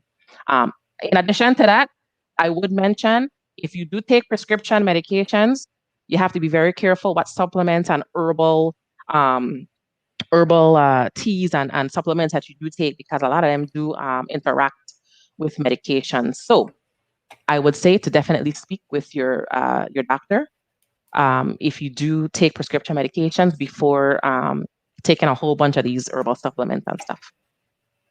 CMOS is good too. Take CMOS. So I got oh, good night, Andy. Good night, brother. Good night, everybody. Everybody tuning in, supporting Chanel on her episode. I appreciate you guys tuning in. I asked some very, very good questions. So I appreciate everybody. Hope everybody having a good day. Hope everybody having a good weekend and everything. So you mentioned like you have seen just healthy people get sick with the COVID, and you have mentioned healthy people get sick with the COVID, and and unfortunately they pass away. And this just popped up in my head as when you was talking about it. Do you think with the COVID? Now this is just me just thinking outside the box. Do you think with COVID that some is more stronger than some as far as the person getting it? Like say you and I could get the COVID. Yeah, we got the COVID, but maybe I might caught it, and the one I caught is more stronger. You think that's a possibility just because they have mentioned where a lot of people have different symptoms, Mm-hmm, so that's mm-hmm. why I that question just came up when you was mentioning it. I'm not sure, so Yes, and it's interesting that you say that. And I just want to make a disclaimer. By no means am I a scientist, so whatever information I am giving you is just based off of my recommendations. And I would always recommend that you If you have any questions, and this is to everyone in the listening in the general public, you follow the advice of the Center for Disease Control, the CDC. Listen to your state mandates and consult with your doctor if you have any questions regarding COVID-19 vaccines, all that. I just have to say that. Yeah, yeah, Okay. yeah, Because I definitely, don't want yeah, everybody to take what I'm saying for gold, but it's just, my advice and my opinion. yeah, And so being that there's not a lot of research is still being conducted. You know what I mean? As far as the strain and stuff like that. I yeah. have too often thought to myself, exact same thing. I'm like, all right, well, I know people that have gotten COVID, but they recovered from it. But then what is said about the healthy patients, at least the ones that we think are healthy, the ones that say they're healthy, that catch COVID and end up on a ventilator with a tracheostomy and, Yeah, breathing through a little tube through it's the tough. neck, or dying. It really makes you wonder, about these strains. And I know there's talk about other strains coming out and what have you. I have not done my research on that, so I can't speak on it. But I too have thought the same thing. I've wondered, why did it affect this one healthy person more than it did this other healthy person? But then again, being healthy is subjective because people could have undiagnosed medical conditions that they may not know about, right? But That's for true. the It makes a typical lot of sense. 25-year-old who exercises, who eats well, and different things like that, your chances of fighting off COVID are better. But again, I have seen cases where it's the opposite. You know what I mean? And that's a question that I have too, Mumba, and I don't have the answer for that. Yeah, it's funny you said that too. That you just don't know with someone. Someone could be healthy, but you really don't know. Hmm. Perfect example is when they made the. I'm gonna take it to sports real quick. When they made the trade for James Harden Hmm. and Chris Levert dude who plays for the Brooklyn Nets, he had to do a physical, and when they did the physical, they found I guess a cancer in his kidney or something like that. Something along the lines that ended up saving his life. But he was a professional athlete and he was healthy, and I guess he never had any symptoms. But he just went to do the physical because it's mandatory when you do a trade in the Yep. NBA, and they found that, and they ended up saving his life because Hmm. just because of a trade. So would you Yeah. mention it that maybe maybe that could be the case too, as far as you don't know if something is really wrong with them men with their health, Yeah. even though they appear to be healthy. So Yeah. uh, shout out to Andre. Andre, he's a COVID-19 survivor since a year ago. So he said, Thanks for your great response to COVID-19. You know, what would you tell? Oh, and I guess he made a question. What would you tell the non-believers that can help them believe that the coronavirus is real? Is real? Coronavirus is real. Regardless of anybody's beliefs, whether you're a conspiracy theorist or whatever, which I do have some. I am a little bit of a conspiracy theorist, but I also do believe in science. It's weird, but that's just me. Um, COVID is very real, very real. Okay. Um, Whether you think it was man-made or whatever the deal is, the fact of the matter is it is real and it is infecting people and people are suffering because of it. Um, there's so many people I know that think it's just a hoax and different things like that. And they're entitled to their opinion. But I know from my side, from the frontline side, I can very much tell you that it is real, it does exist. Um, and again, there's still a lot of unknowns to this situation. You know what I mean? Because I've Yeah. had questions where it's like, can somebody get reinfected with COVID-19? Some may say no. I have seen it. I have seen it. I have patients that tested positive for COVID-19 and 90 days later, they're still testing positive and they Wow. haven't been exposed to anybody else with it. So we really don't know where this thing is going. We don't know. We don't know a lot of things. The scientists are diligently working day in and day out to try to figure how to combat this thing. So I do advise, even if you, man, I don't know. People are very strong-minded. Again, I can only speak on my experience and just try to inform the non-believers that COVID-19 is really doesn't matter how it got here at this point. The fact of the matter is it's here. um, and destroying lives. Yeah, And we've got to get back to a sense of like a new norm, basically. that's true. Did I want to ask you this with the mask mandate? What about did they do that with Florida too? I'm not sure because I haven't really been paying attention Boy, on go to to it. Florida. I have not seen anything. Florida has not lifted its mask mandate as yet. Okay. Somebody can correct me if I'm wrong. Well, anyway, I reserve my opinion for myself. But no, we still do have to wear our masks. I know, there are some businesses out there who don't require it. Um, that's on them. I don't know if that's following the state mandate. I'm not exactly sure what Okay. the rule is when it comes to that, but we're still under the mask mandate. Okay. Okay. Yeah, I was wondering. Hmm. All right. Somebody She said said Florida Florida has. has mandates, right? Yeah, it's not, you California leave Florida alone. Leave the Floridians alone. Leave the Floridian. So Mm. piggyback on the situation with your mom and and what Christine mentioned earlier.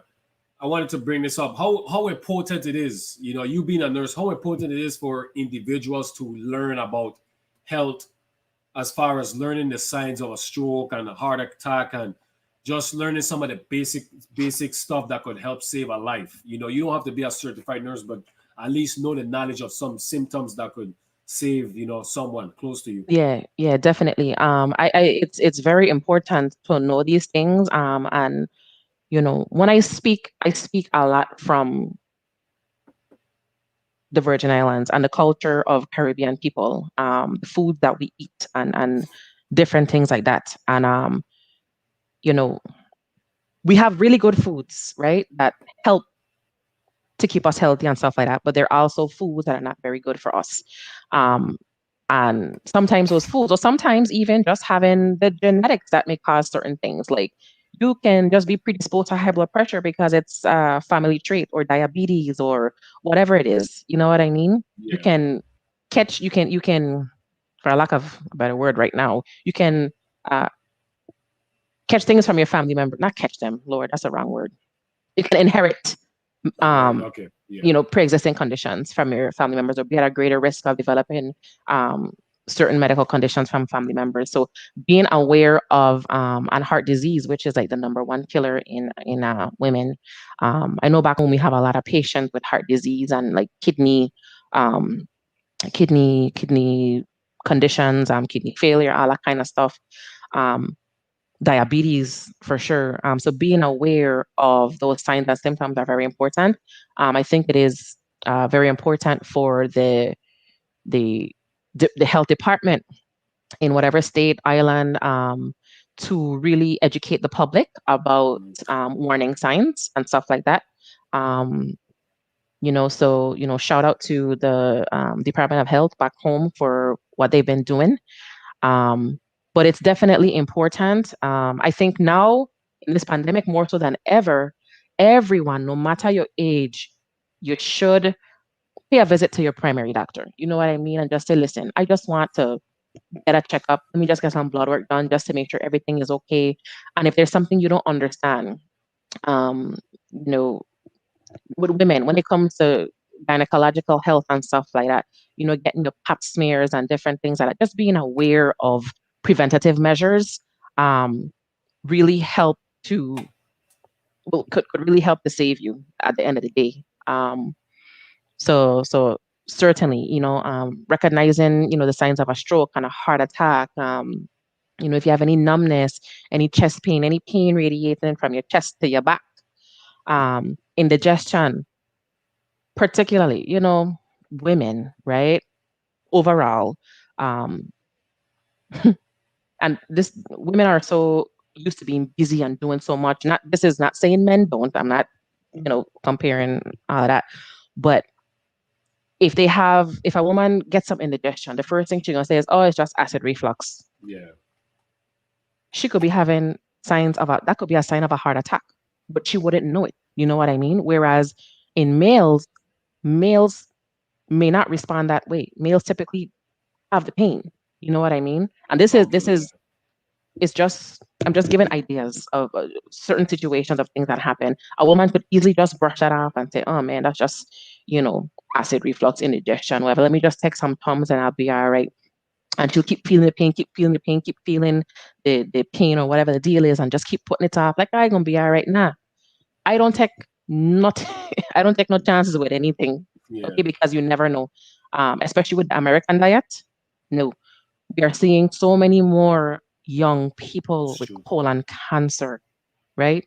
And shout out to my girl Nakia Francis in St. Croix. She is a gastroenterology nurse practitioner, working with Okay. Dr. St. John. Shout out to her. Um, Doing really good things for the people of the Virgin Islands. Learning, just learning to get screened, you know, will really help to prevent a lot of medical conditions. Um, like I was saying with the colon cancer thing, um, the mandates have actually changed. The guidelines have actually changed to start screening people earlier than 50 for colorectal cancer. And that's because you're seeing so many more young people with colon cancer, you know? So Yeah. oftentimes, if you have any blood in your stool or any abdominal pain, just go get it checked out. Yeah, you may have hemorrhoids, but you don't know. Just go get it checked out. Don't take anything for granted. You know what I mean? The early It's early true. detection, early detection saves lives. That is true. That is so true. Question from Akil Johnson. I am not sure if it was asked, but what's your advice? What's your best advice you would give for folks who has fear of the COVID virus but not willing to take the vaccine? The best advice that I can give to anyone who has a fear of getting the virus but afraid of the vaccine or just chooses not to get the vaccine is to just ensure that you just take precautions. You wear your mask at all times. You can't force anybody to do something that they don't want to. Um, I'm going to say this. I'm in healthcare. I haven't had the vaccine. Am I going to get it? I don't know yet. Um, I don't know yet. It's not a hard no for me. But personally, it's just a personal choice. I just rather wait until there's more research and I feel more comfortable, and then I may get it. So in the meantime, that as Kilo, that question that would apply to me. In the meantime, I do my part and I wear my mask at all times and I wash my hands and sanitize everything all the time and I stay away from crowds. You know what I mean? I order everything to get delivered to the house. I don't go out. You know what I'm saying? Um, that's what I would recommend. But I would also advise those people afraid of getting the COVID vaccine to just do your research. You know what I mean? Especially if you have Yeah. pre-existing conditions, just do your research on it. Speak to people, join support groups, talk to your doctors, talk to other people who's had the vaccine. Um, because a lot of times people are just afraid of a bad reaction or different things like that. But I know many people, even those closest to me, that have gotten the vaccine and they're doing well. Um, that's not the case for everybody. Everyone's body will can react differently to the vaccine, and it's because you have an intruder coming into your immune system. Some people would react fine, but chills, fever, headache. Others may have more severe responses. So definitely education, self-education, and just safety measures is what I would, suggest to them. So, have you witnessed or what about kids catching the COVID? I mean, yeah, catching the virus. Have you seen? Have you had to deal with many kids, or have you seen seen kids struggling with it with the virus? Um, I have not, per se, because I deal with more to the adult population. But I have spoken with pediatric emergency room nurses, and children do come in infected with the COVID-19 virus. And I remember at first they were saying kids won't get it. But that never made sense to me because if you have a nose and a mouth, you're liable to catch anything in the ear. That's true. So that never made sense to me. But it is affecting children. Um, and some of them are getting sick. I haven't seen it or experienced it personally.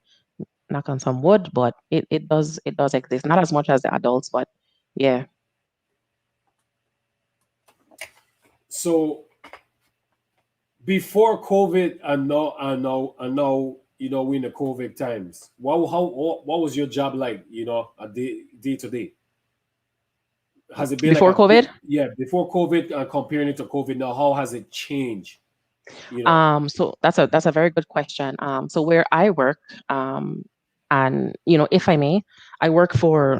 I'm not going to mention the name, but I work for one of Florida's top hospital corporations, and I was actually the first nurse practitioner hired in my role for the entire corporation to um, help to improve the surgical optimization process, right? In Wow. addition to my nurse practitioner's duties, right? Services. And so what has changed from pre-COVID is patients were coming in all the time. You know what I mean? Yeah. To get screened and optimized for surgery and stuff like that. Now they're not. Um, where I work, we're doing a lot of phone calls and different things like that. And being that I'm in the process of helping to improve the optimization process and this whole program. We're working on getting telehealth services set up so that I can still be able to accurately, assess a patient and different things like that before they go into surgery. So that has been the main difference that I've experienced is patients were coming in continuously to now they're not. How and you're the first nurse that we have had on, so I have a lot of questions Sure, that's as fine. well. How has it impacted your family? With your husband and your kids, knowing that with the COVID and the job that you represent, the atmosphere. Like, how has it been a challenge to your husband, and has it been a challenge to Um, you as far as coming home and coming home to your kids? I wouldn't say it's posed a challenge per se, but my guard is definitely up a lot more because you never know what you're coming home with, you know, um, and we have young kids, you know what I mean, Yeah, and a baby. I mean, I gave birth during COVID. I gave birth with a mask on my face. it's crazy. You know what I mean? My husband and Yeah. I, we were the only people allowed to be in the delivery room. We could have no family, anything like that when I gave birth. And I had to wear that mask the entire time around my newborn in the hospital. Um, Jeez. so that was rough.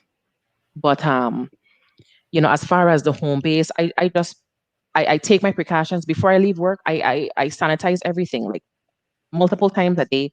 I wash my hands before I come home thoroughly. And you hear them say, wash your hands for 20 seconds, wash your hands for 20 seconds and vigorously. Sing, sing a song or something. Sing ABC, sing whatever it is, Yeah. wash your hands vigorously for 20 seconds because at that point, that's when you're really getting the germs off. Don't do a little hand wash thing and you're done. No. Wash your hands for 20 seconds, okay? Um, so I take those precautions before I come home, and I just pray. I trust that I do the right thing, to protect myself and my family and other people. Um, now when I come home, boom, clothes go in a washer one time. I like Okay. they.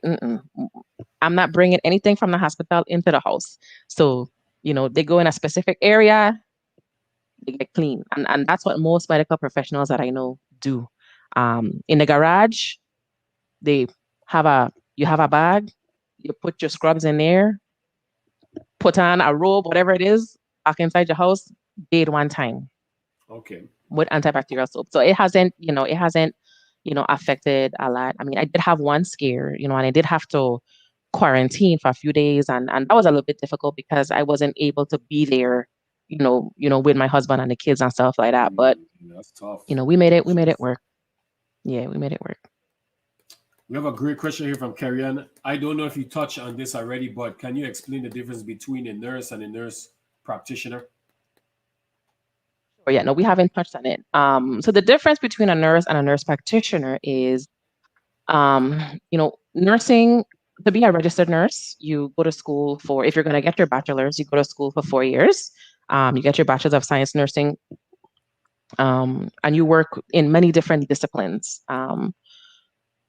A nurse practitioner now is an advanced practice registered nurse. So you have to have a master's degree in order to become a nurse practitioner. And as a nurse practitioner, to make this easy, if you have a doctor's appointment, um, you will either see myself or you'll see your doctor. Okay. So nurse practitioners are able to order and interpret tests, prescribe medications, um, we can diagnose, we assess, diagnose, and treat. Okay. Just like your doctor would. Um, by no means am I claiming to compare myself to a physician, because God knows they go through 8+ years of school. But one of the easiest ways to explain is, we nurse practitioners don't do like major surgeries unless you are like certified to do that, which there's not a lot of that. Okay. Um, but we can do minor surgical procedures in office and stuff like that.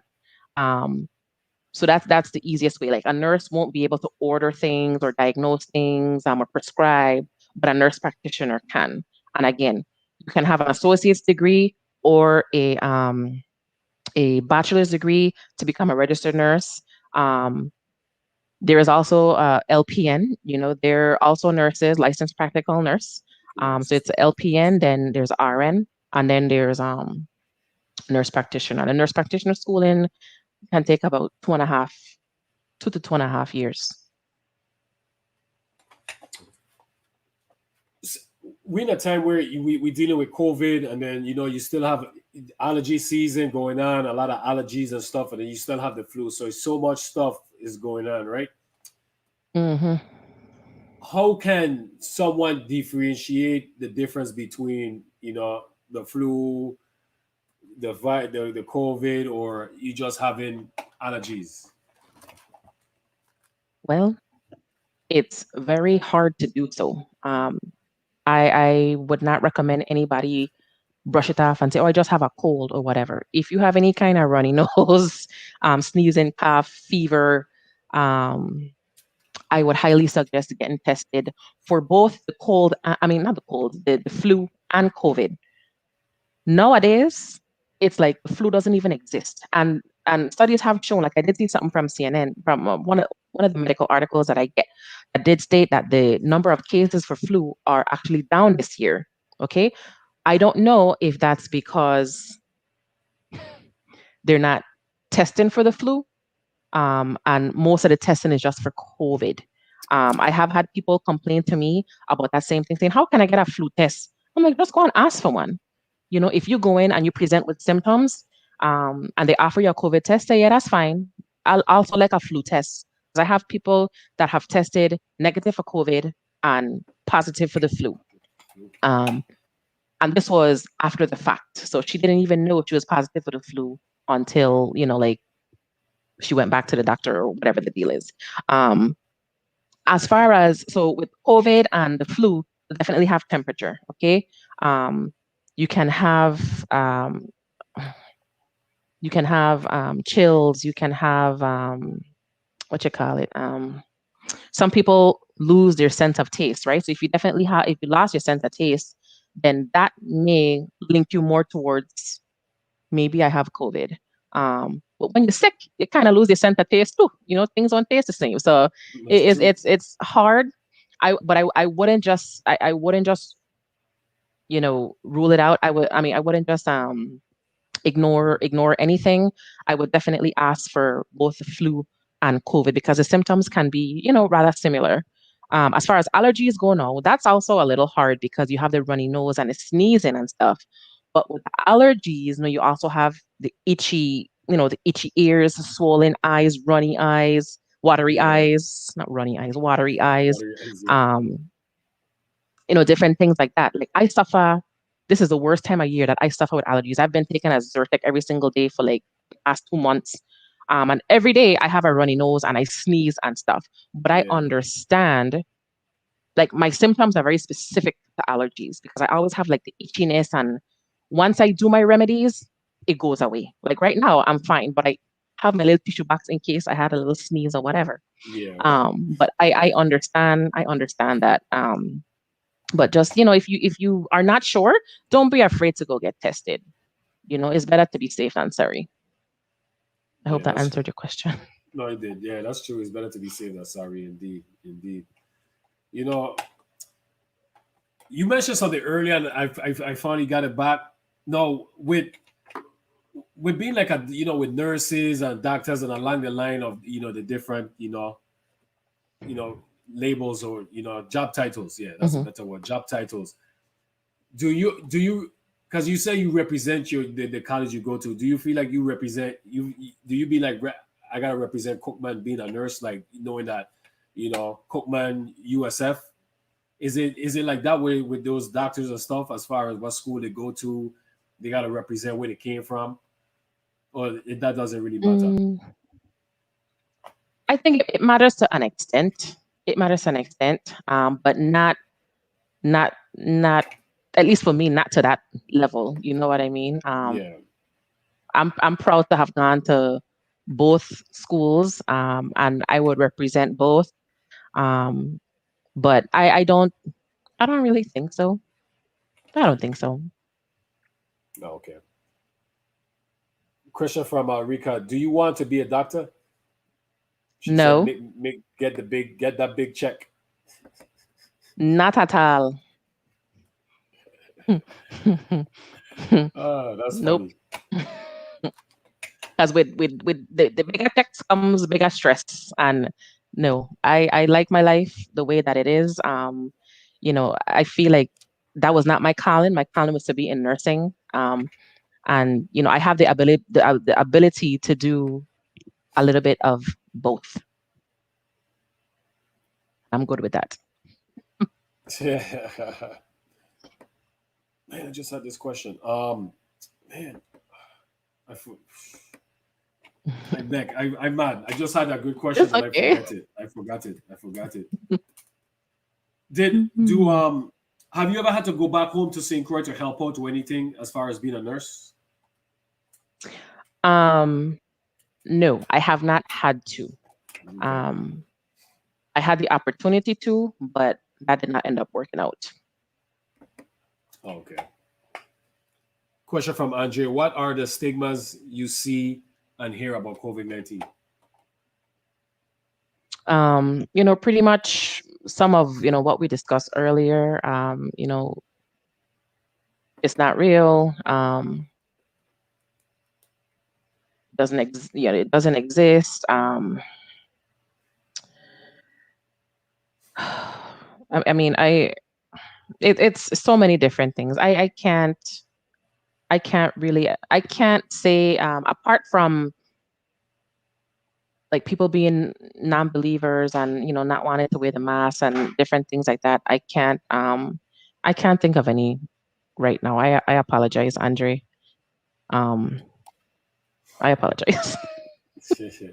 I honestly, I mean, I think this, it's sad to say, but I think that this virus kind of opened eyes to the public, to the masses of people that's involved in healthcare in the different Hmm. areas, on the front lines, being a nurse, a doctor, and stuff like that. As far as how important you guys are, how hard you guys work, how much we depend on you guys, So it kind of opened a lot of people. I say that with the teachers, teachers have to deal with so much with the students and stuff like that, and it opened a lot of Mm, people's eyes of how important teachers are, etc. So yeah, that definitely opened up a lot of eyes. Question from Carrie Ann: yeah. what do you think about the VI healthcare system? What can be improved, and do you have plans to move back home? Oh, Carrie Ann. There's lawyer um, questions coming in. so Carrie Ann, as an attorney, Good questions. you can appreciate the fact that I will answer this question to the best of my ability. Um, I do think that um, there is room for improvement. Okay. I do believe that we have qualified people. Um, to serve the people of the Virgin Islands. Okay. And shout out to Long Louis Hospital, the health department, all the doctors and their offices, all the staff, the medical assistants, everybody like that. Shout out to you guys. You guys are working through some really difficult times. But I will say that there is room for improvement. And it has always been a lifelong dream, goal of mine, to come back to the Virgin Islands and give back to the island what it gave to me. I am just trying to, you know, I'm trying to master my craft. You know what I mean? But it definitely is a goal of mine, as well as some of my colleagues that live up here, to give back to the Virgin Islands, and stuff like that. And there may potentially be something, you know, um, coming in the near future, that will help to benefit, the people of the Virgin Islands as far as healthcare wise goes. But there is room for improvement. There are good things that are done, but yep, that's what I'm gonna say. I like He that. I said, keep like it it. candid. Yeah. Do a lot of your friends, a lot of friends and relatives, well, I mean, I know your relatives, but do they reach out to you for advice as far as health stuff? All the time. From the time they hear I want to study nursing, calls, questions galore. It's like I don't know nothing yet. But yeah, I definitely serve as the person that my friends and family reach out to. And I enjoy it because, I can be real with them, about certain things. I'm okay with it. I don't mind, bring the questions, and I will try to advise you the best way, I know how. But yes, definitely everybody comes to me. So we pretty much in the final stretch, Chanel. So we've Hmm. been out almost, we got at 2 hours. So you see how fast Oh wow, this flew by? that was quick. Yeah, so but That was quick. you're doing an amazing job. You're doing an amazing job. Thank you. Which sport were you better in? I know you said Volleyball. volleyball was your favorite, so you was actually better in volleyball too as well. I think so. Yeah, you I think think so. so, or you was? I feel like I was. I liked softball. I really did. I played second base, in softball, but volleyball, I feel like yeah, I feel like I dominated volleyball more than I did softball. 5 words that describes you. Resilient, empathetic, determined. That's three. Um, Yeah, mm, Respectful and humble. nice. When when you were in college, did you wanted to pledge a sorority? Were that ever had was any type of interest to you? It was. It was of interest of mine. If okay, so which one would you were And planning to? it it is an interest of mine. And if the universe aligns it to be that way, then that will be the path that I take. And if I did have to select a sorority, it would be Delta Sigma Theta Sorority Incorporated. Also, you still might. So it's still a possibility. It's still a possibility. Yeah, Oh, okay, sure. okay. Actor to play you. If you had to choose an actor to play you in a movie, who would you choose?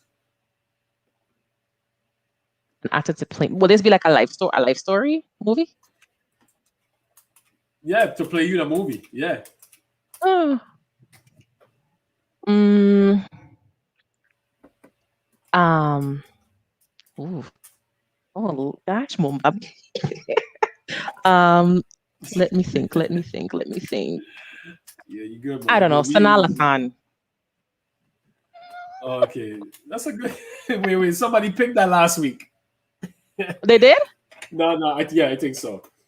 Yeah. Oh, Well, hey, she popular. She I was the mean, second person to that choose her, so that's a good choice. that's who I could think of off the top of my head.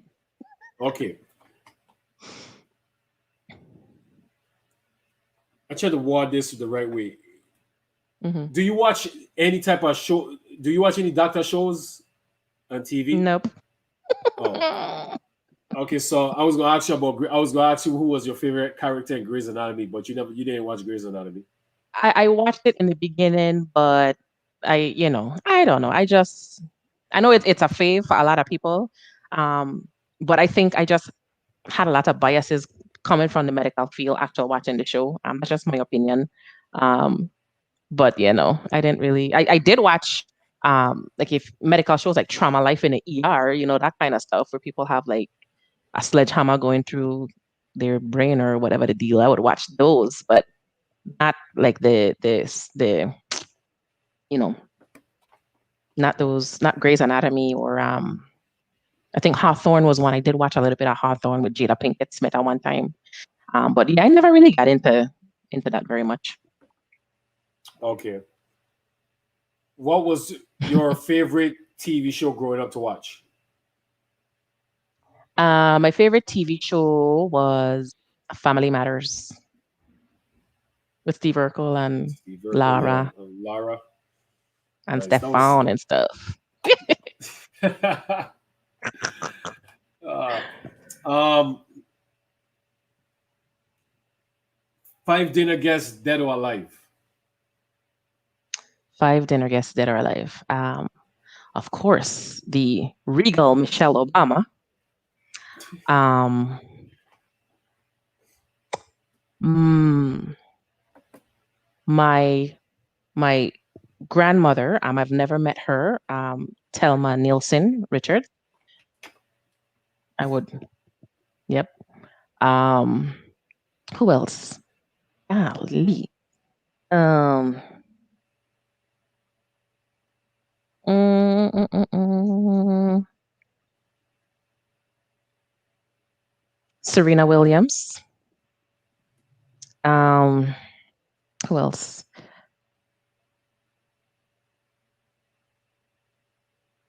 Kamala Harris. That's so cliche, Um, and I say that because these are women that I admire. You know what I mean? And it's I yeah. And who else? Let me think of a guy. Oh gosh, I don't know. I can't. I can't Questions got think. you thinking. That's good. That's good. That's good. That is good. I can't think of a fifth person. So no, we you got to finish it. You got four. Oh It gosh. Okay. Let's see. Let's see. Tyler Perry, because he made his life. He made a situation. He made something out of nothing. You know. that's true. That is very no. That is very true. That's very true. Hmm. You mentioned Kamala Harris, and Hmm. we just had President Obama, Michelle Obama. President Obama being president, and Michelle Obama being a tremendous role model for women in general, and especially for African American women and women of color. And then now you Hmm. fast forward 5 years or whatever years later, and then we have Kamala Harris being the first women vice president, and her being African American. Like how, and you Yes. having two young daughters, how has that been? How how has that been an inspiration for you, being able that your daughters could have some role models to look up to, knowing when you was their ages, you didn't have that from a Yeah. role model from a distance. Yeah. That it's very important to instill, and to educate my daughters on, Kamala Harris being the first female, African American South Asian. I think she is too. Okay. Vice President of the United States of America, because um, representation matters. It just matters, and her alone being in that role, right, provides so much hope for little brown girls and little brown boys that you can do anything. You know what I mean? Like the sky is literally the limit. This lady is the vice president of the United States of America. You know what I mean? And historically being told that you don't amount to anything, or um, you're not smart, or you'll never go anywhere in life, and different things like that, to seeing how politics evolve in this sense is huge. And if it's one thing I want to instill in my daughters is, again, this may sound very cliche, but listen, you literally can do anything. Okay. I know growing up, we did not have a lot of books with people that look like us. You know what I mean?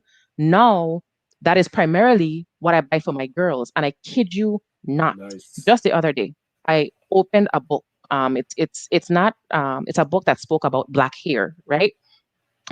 It's not hair love, it's something else. And my soon to be 1 year old, when I opened the page, there was a picture of a little girl that looked just like her on there with natural hair. Um, and I kid you not, her eyes lit up and she stared at that picture for a long time.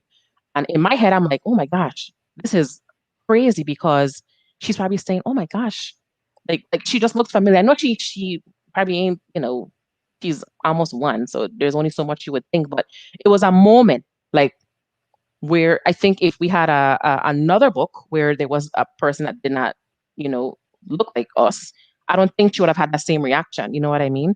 Yeah. And there's so many inspirational books in there, books about Michelle Obama and Serena Williams, and ballerinas, Misty Copeland, whoever, that really help to you know provide hope and inspiration to these young girls that you really can do anything you want to do.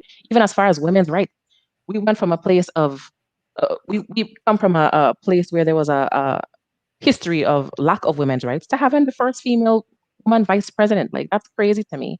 Um, so her being in that role, it affects things on so many levels, and it makes me very proud to be a Black woman. I know when she got elected, I mean, I held my shoulders more erect. You know what I mean? Yeah. And I wore my pearls, and it's like I walked around with that vibe. Like, listen, you can't tell me what I cannot be, because I know what I'm destined to be, and I know I can do anything I put my mind to. So I think it's really it's turning the page. And we live in a time now where these little kids they're different than we did. It's a different breed. These kids nowadays cut from a different cloth, and for me, I find they're more progressive, um, and different things like that. So it definitely is the start of something good for Black people. Well said. Very well said. Well said. Where do you see yourself in 5 to 10 years? Um, in 5 to 10 years, um, I see myself as uh, chief nursing officer of a hospital corporation. Nice. I would like to say that's big time, right? Yeah. um, I'm comfortable where I am right now, because I want to always, whatever my job is, I want to ensure that I'm always making a true difference. You know what I mean? And not just creating legislation and different things like that. I want to do more than just that. Um, and so I'm comfortable where I am. I guess within the next 5 years, I would see myself also. The other hospitals within my corporation they're getting hip to my role. And so I do see myself uh, getting other nurse practitioners in place at the different campuses because we have like, oh my gosh, like I think more than 7 different campuses. So I do see myself helping to integrate those programs into each campus so that we can really help to have better patient outcomes. So that would be the 5 year, and the 10 year would be chief nursing officer, chief surgical officer, something along those lines. And then, also long term is, if provided the opportunity for my husband, myself, our girls, is to move back home and, really helping to improve healthcare in the Virgin Islands. That's beautiful. That's beautiful. Who would you like? Who would you like to see us interview on the Elite Podcast?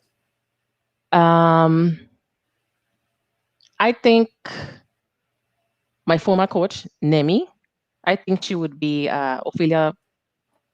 Gosh, Ophelia Williams. I forget her last name. I think she would be. I think she would be good for the show. As well That's good. as yeah, as well as my nephew Jordan Scott. Jordan used to play. He was an avid baseball player in St. Croix. It's my sister Dorna's son. He was an avid baseball player. He was good at it too. All-star teams, and he even played most recently for the San Francisco Giants. Um, so I think I think he has a good story.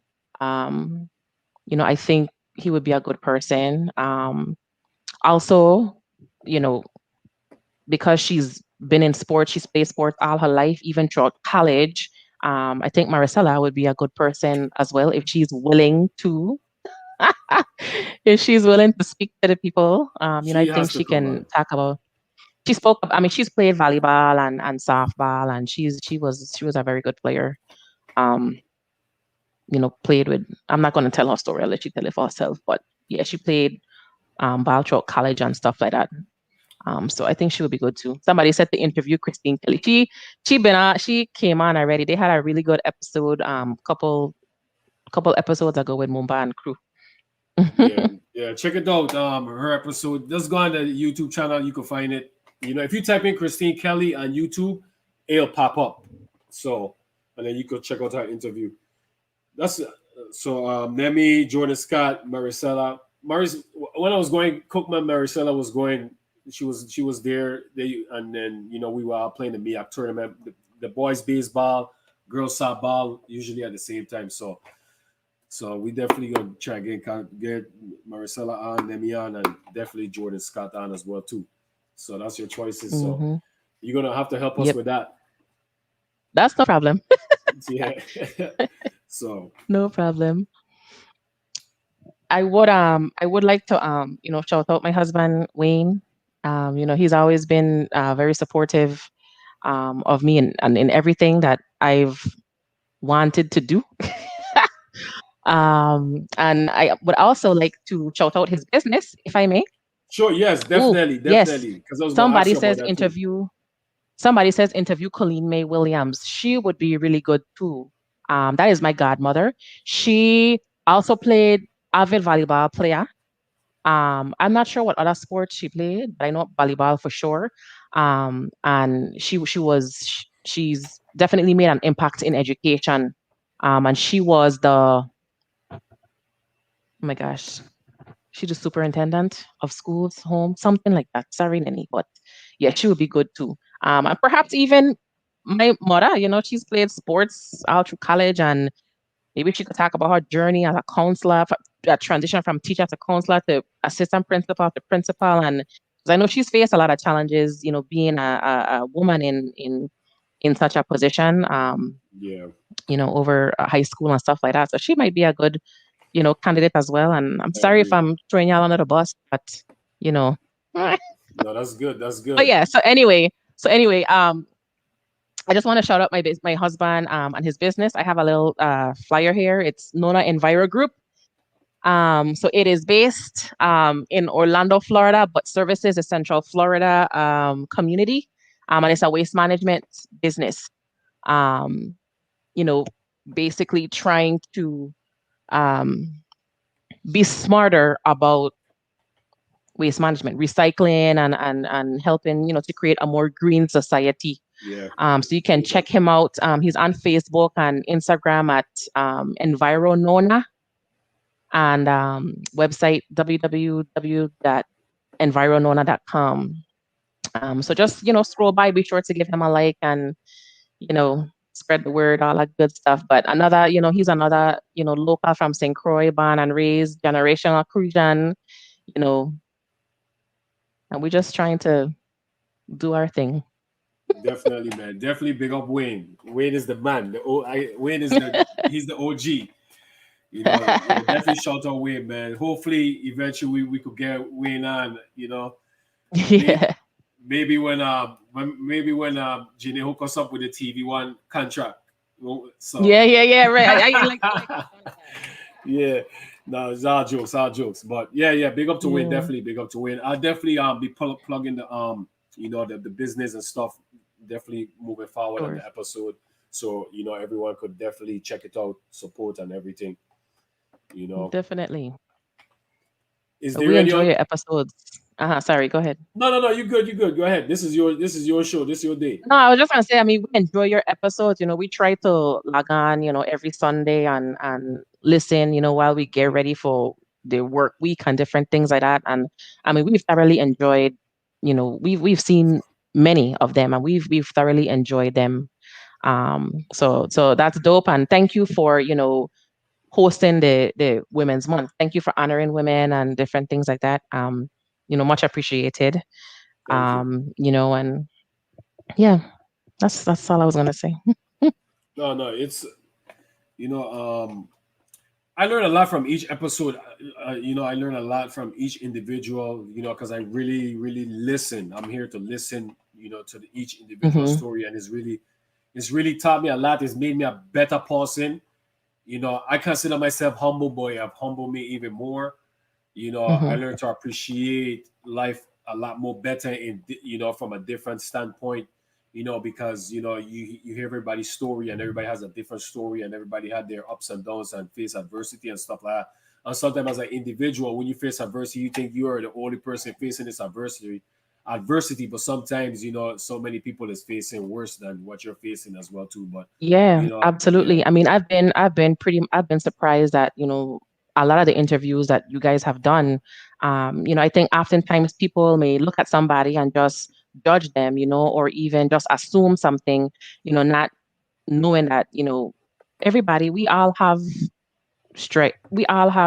rough patches, you know what I mean? And Yeah. just because you may see somebody going a different path than you, it doesn't make you any better than them. Or if you see somebody doing really well, you know, people have had to hit rock bottom before getting to their level of success. You know what I mean? So everybody, everybody's put in, work to be where they are. And, some are still finding their path, some already there, some just beginning. And, you know, it's, we're all human, you know? That's true. That's So true. it's cool. And thank you for all the questions and comments from all the listening Yes. viewers and stuff like that. Yes. Definitely thank you to all the viewers. Definitely thank you, man. It was a lot of good, great questions. A lot of good conversation. I learned a lot, man. It was very informational. So you did an Okay, amazing job, Chanel. You did great. good. No, honestly, you did good. It was an excellent episode. You know, so far Women's Month has been great. All the women that have been coming on so far, and then the ones we have coming on next and stuff. So it's good that we take time to really honor our women. Honestly, it Hmm. shouldn't be. I understand it's Women's Month, but it shouldn't be. It should just be all year round. Because you guys do so much. You guys go through so much. You know, so Yeah. And I but mean, shout out to you, to the men too, you guys don't get enough credit either. You know what I'm saying?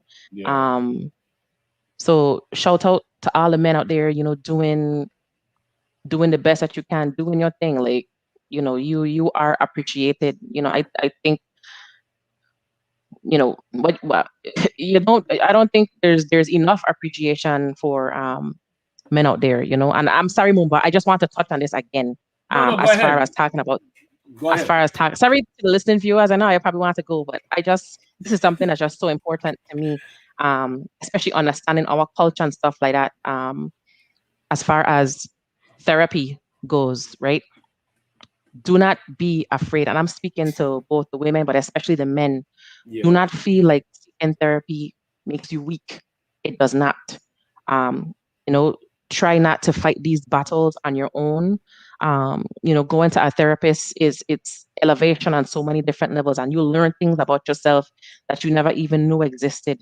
And sometimes that's what you need to take that next step in life. You know what I mean? And understand that, I don't frown upon anybody getting therapy, because it's just so necessary. If you are a human walking around on this earth, I think you should seek therapy, whether you go once a month, whatever the deal is, because again, everybody battling something, and I'm just so tired of the old school way of thinking, oh, you weak and different things. Nah, ain't about that. Do what you have to do. Talk to whoever you need to talk to to get you through whatever it is that you're going through. We all go through something. Um, so let's really, start to consider that, especially nowadays, during this pandemic, and things like that. And I urge and I challenge each of you to go to your doctor and just get a checkup. Just get a checkup. You never know. You never know. And again, early prevention is key. So I urge that to each and every one of you. You know, that's it. I I And glad you if there's meant. anybody, sorry, go No, ahead. no, go ahead. Go ahead. You good. You good. I I was just gonna apologize. say, if there's anybody interested in nursing, they can reach out to me. I am on Facebook. I am on Instagram. I can't remember my Instagram name off the top of my head, but or you can send me an email to Chanel, Chanel.Alleyne@yahoo.com. And we'll talk about some things. But yes, sorry, Mumba, go ahead. No, no, you good. You good. This is your show, man. So if I interrupt you, it's my bad. You know, Mhm. I appreciate you saying that about the therapy because I'll speak for myself and being from the Virgin Islands and how I was raised and stuff like that. Like you said, it's it's a frown upon, you weak, etc., etc. And it's something, and I'm speaking for myself, and with Christopher Henry episode, we touched on, being Mhm. being open when we talked about our sons and stuff like that, being more emotional and talk about crying and stuff like that, a lot of different stuff. And Christopher does a good job on his podcast talking about mental health and talking about male, etc. Talking about from a male perspective, and that's how I was when I first came to the states and I was on my journey going to college and stuff like that. That was Mhm. always my way. Like, man, I'm too tough. I'm too good. I don't need help. You just have that Mhm. mentality, and Mhm. you develop it as a kid. So you don't really know Mhm. better. Was as Yeah. time goes on, and I'm like as time goes on, I'm able to look myself in the mirror and face the truth and be honest with myself. Even though I felt like I Mm. don't have any issues so far in life that I need to go Right. therapy. But before I wouldn't have been willing to go to therapy just because of that stigma, how it was growing up. But now, Mhm. talking and listening to people and hear them open up about the challenges they face, like Yeah. Jareem Dowley episode, he talked about his Yeah. situations, Christopher Henry, Carlos Mhm. Hawkins, a lot of people, Mhm. Jomo talked about his, and it really opened up my eyes. And like it's so important, like you said, like to go to get therapy, you know and Yeah. being able to talk to someone, like don't be ashamed or anything like that. So like what you touched on and explained, it's so important, because a lot of us was raised one way, and unfortunately it's not the right way, you know Yeah. So Yeah, absolutely. Absolutely. Absolutely. Yep. yeah, so I But glad yeah. you definitely touched on that. Is any other shout outs you wanna to give? Is anything we didn't touch on that you would like to talk about? No, just, I would just like to shout out, the Elite Podcast for doing what you're doing. This is really amazing, highlighting, people from back home. I think I've learned a lot, in the episodes that I have watched. And I feel honored. So I thank you. I'm like, what Mumba want to talk to me? What are you going to talk about? What are you going to talk about?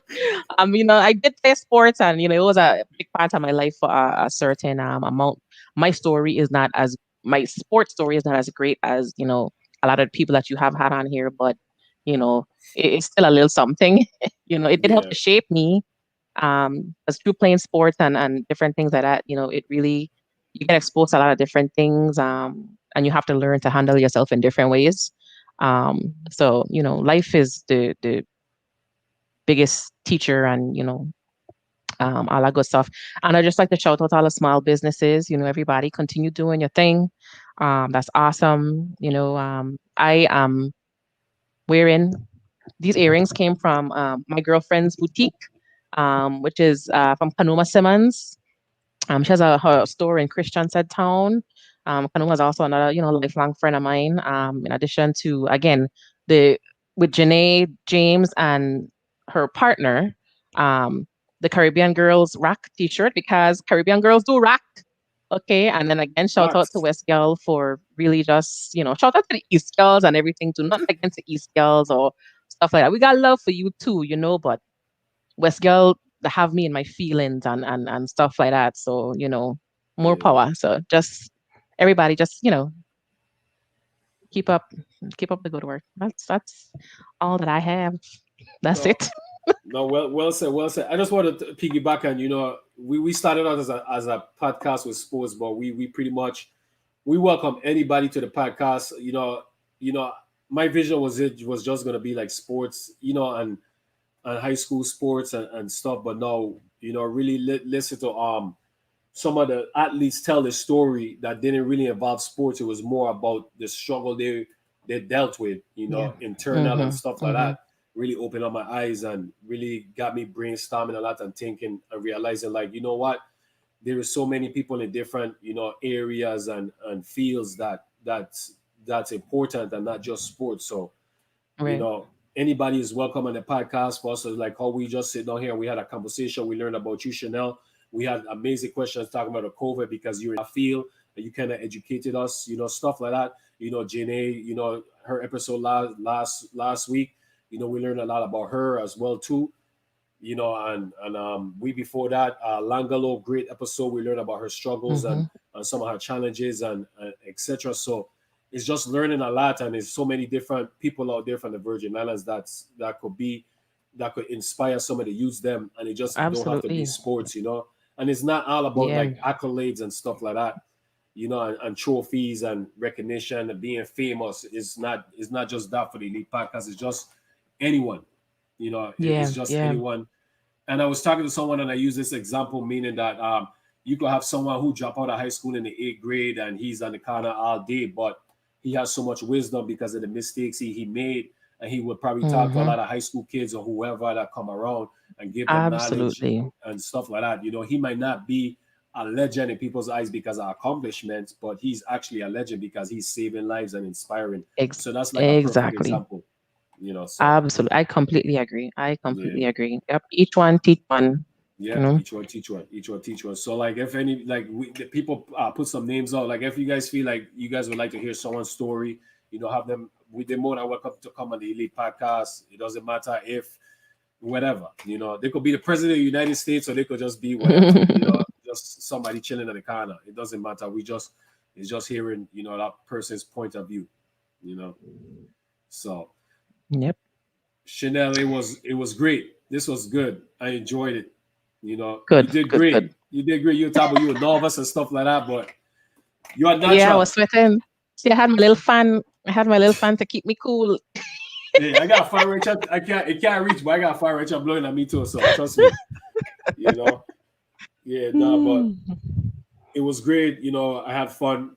You know, so I think that it would be cool when your daughter look back at this episode, say 10 years, 15, 20 years later. I think it'd be cool when she become an adult and watching Yes. your story. And that's something I'm glad I mentioned that, because that's something I wanted to touch on too, is the fact that with the podcast is just we preserving the Virgin Islands history. So like Hmm. if YouTube is around 100 years later, we might not be here, and our relatives gonna be there, and they have an opportunity to be able to see who we were and hear our voice and see our face. Yeah. So we're preserving history. We don't, like, we growing up, we don't have no type of history of our great great great granddad or grandma, Absolutely. I like know. you So you many know questions, right? Yeah, yeah, yes, yeah. so this is something that I think, down the line will be very impactful.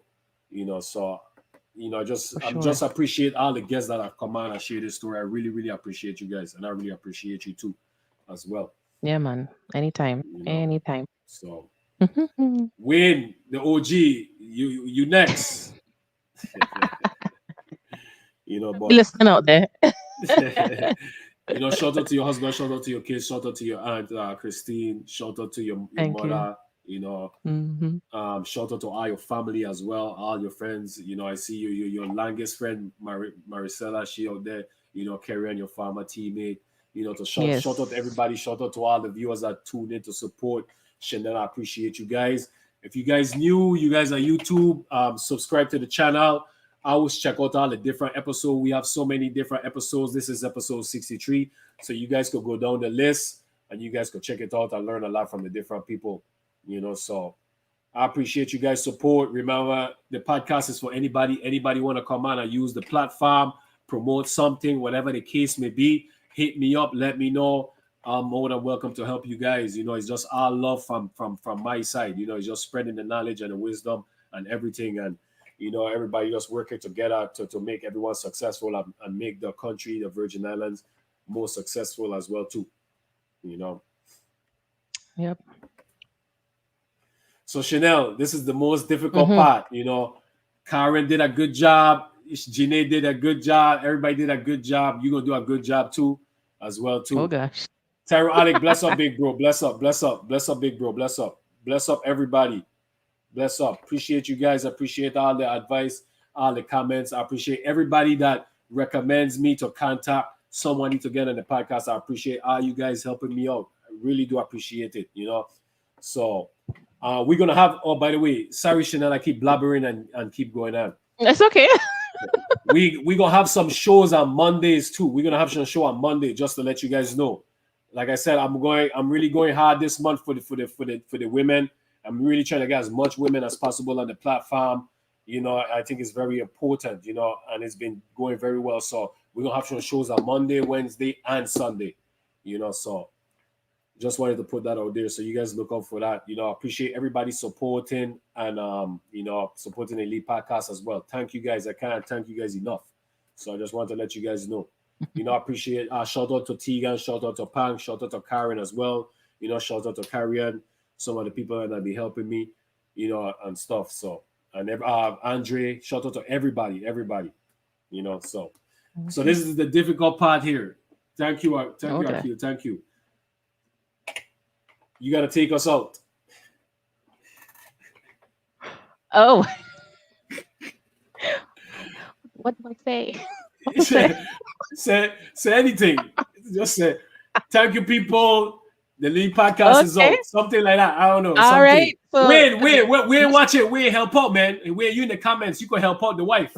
hey, Wayne, I'm helping girl out, man. Yeah. To Come make our the appearance, way, listening, man. Take us out. Something. me, if he gonna come, he He camera ain't gonna shy. come. All right. Anyway, he camera shy. Yeah, But yeah. yeah, shout out to everyone. Thank you for everyone that shared this posting.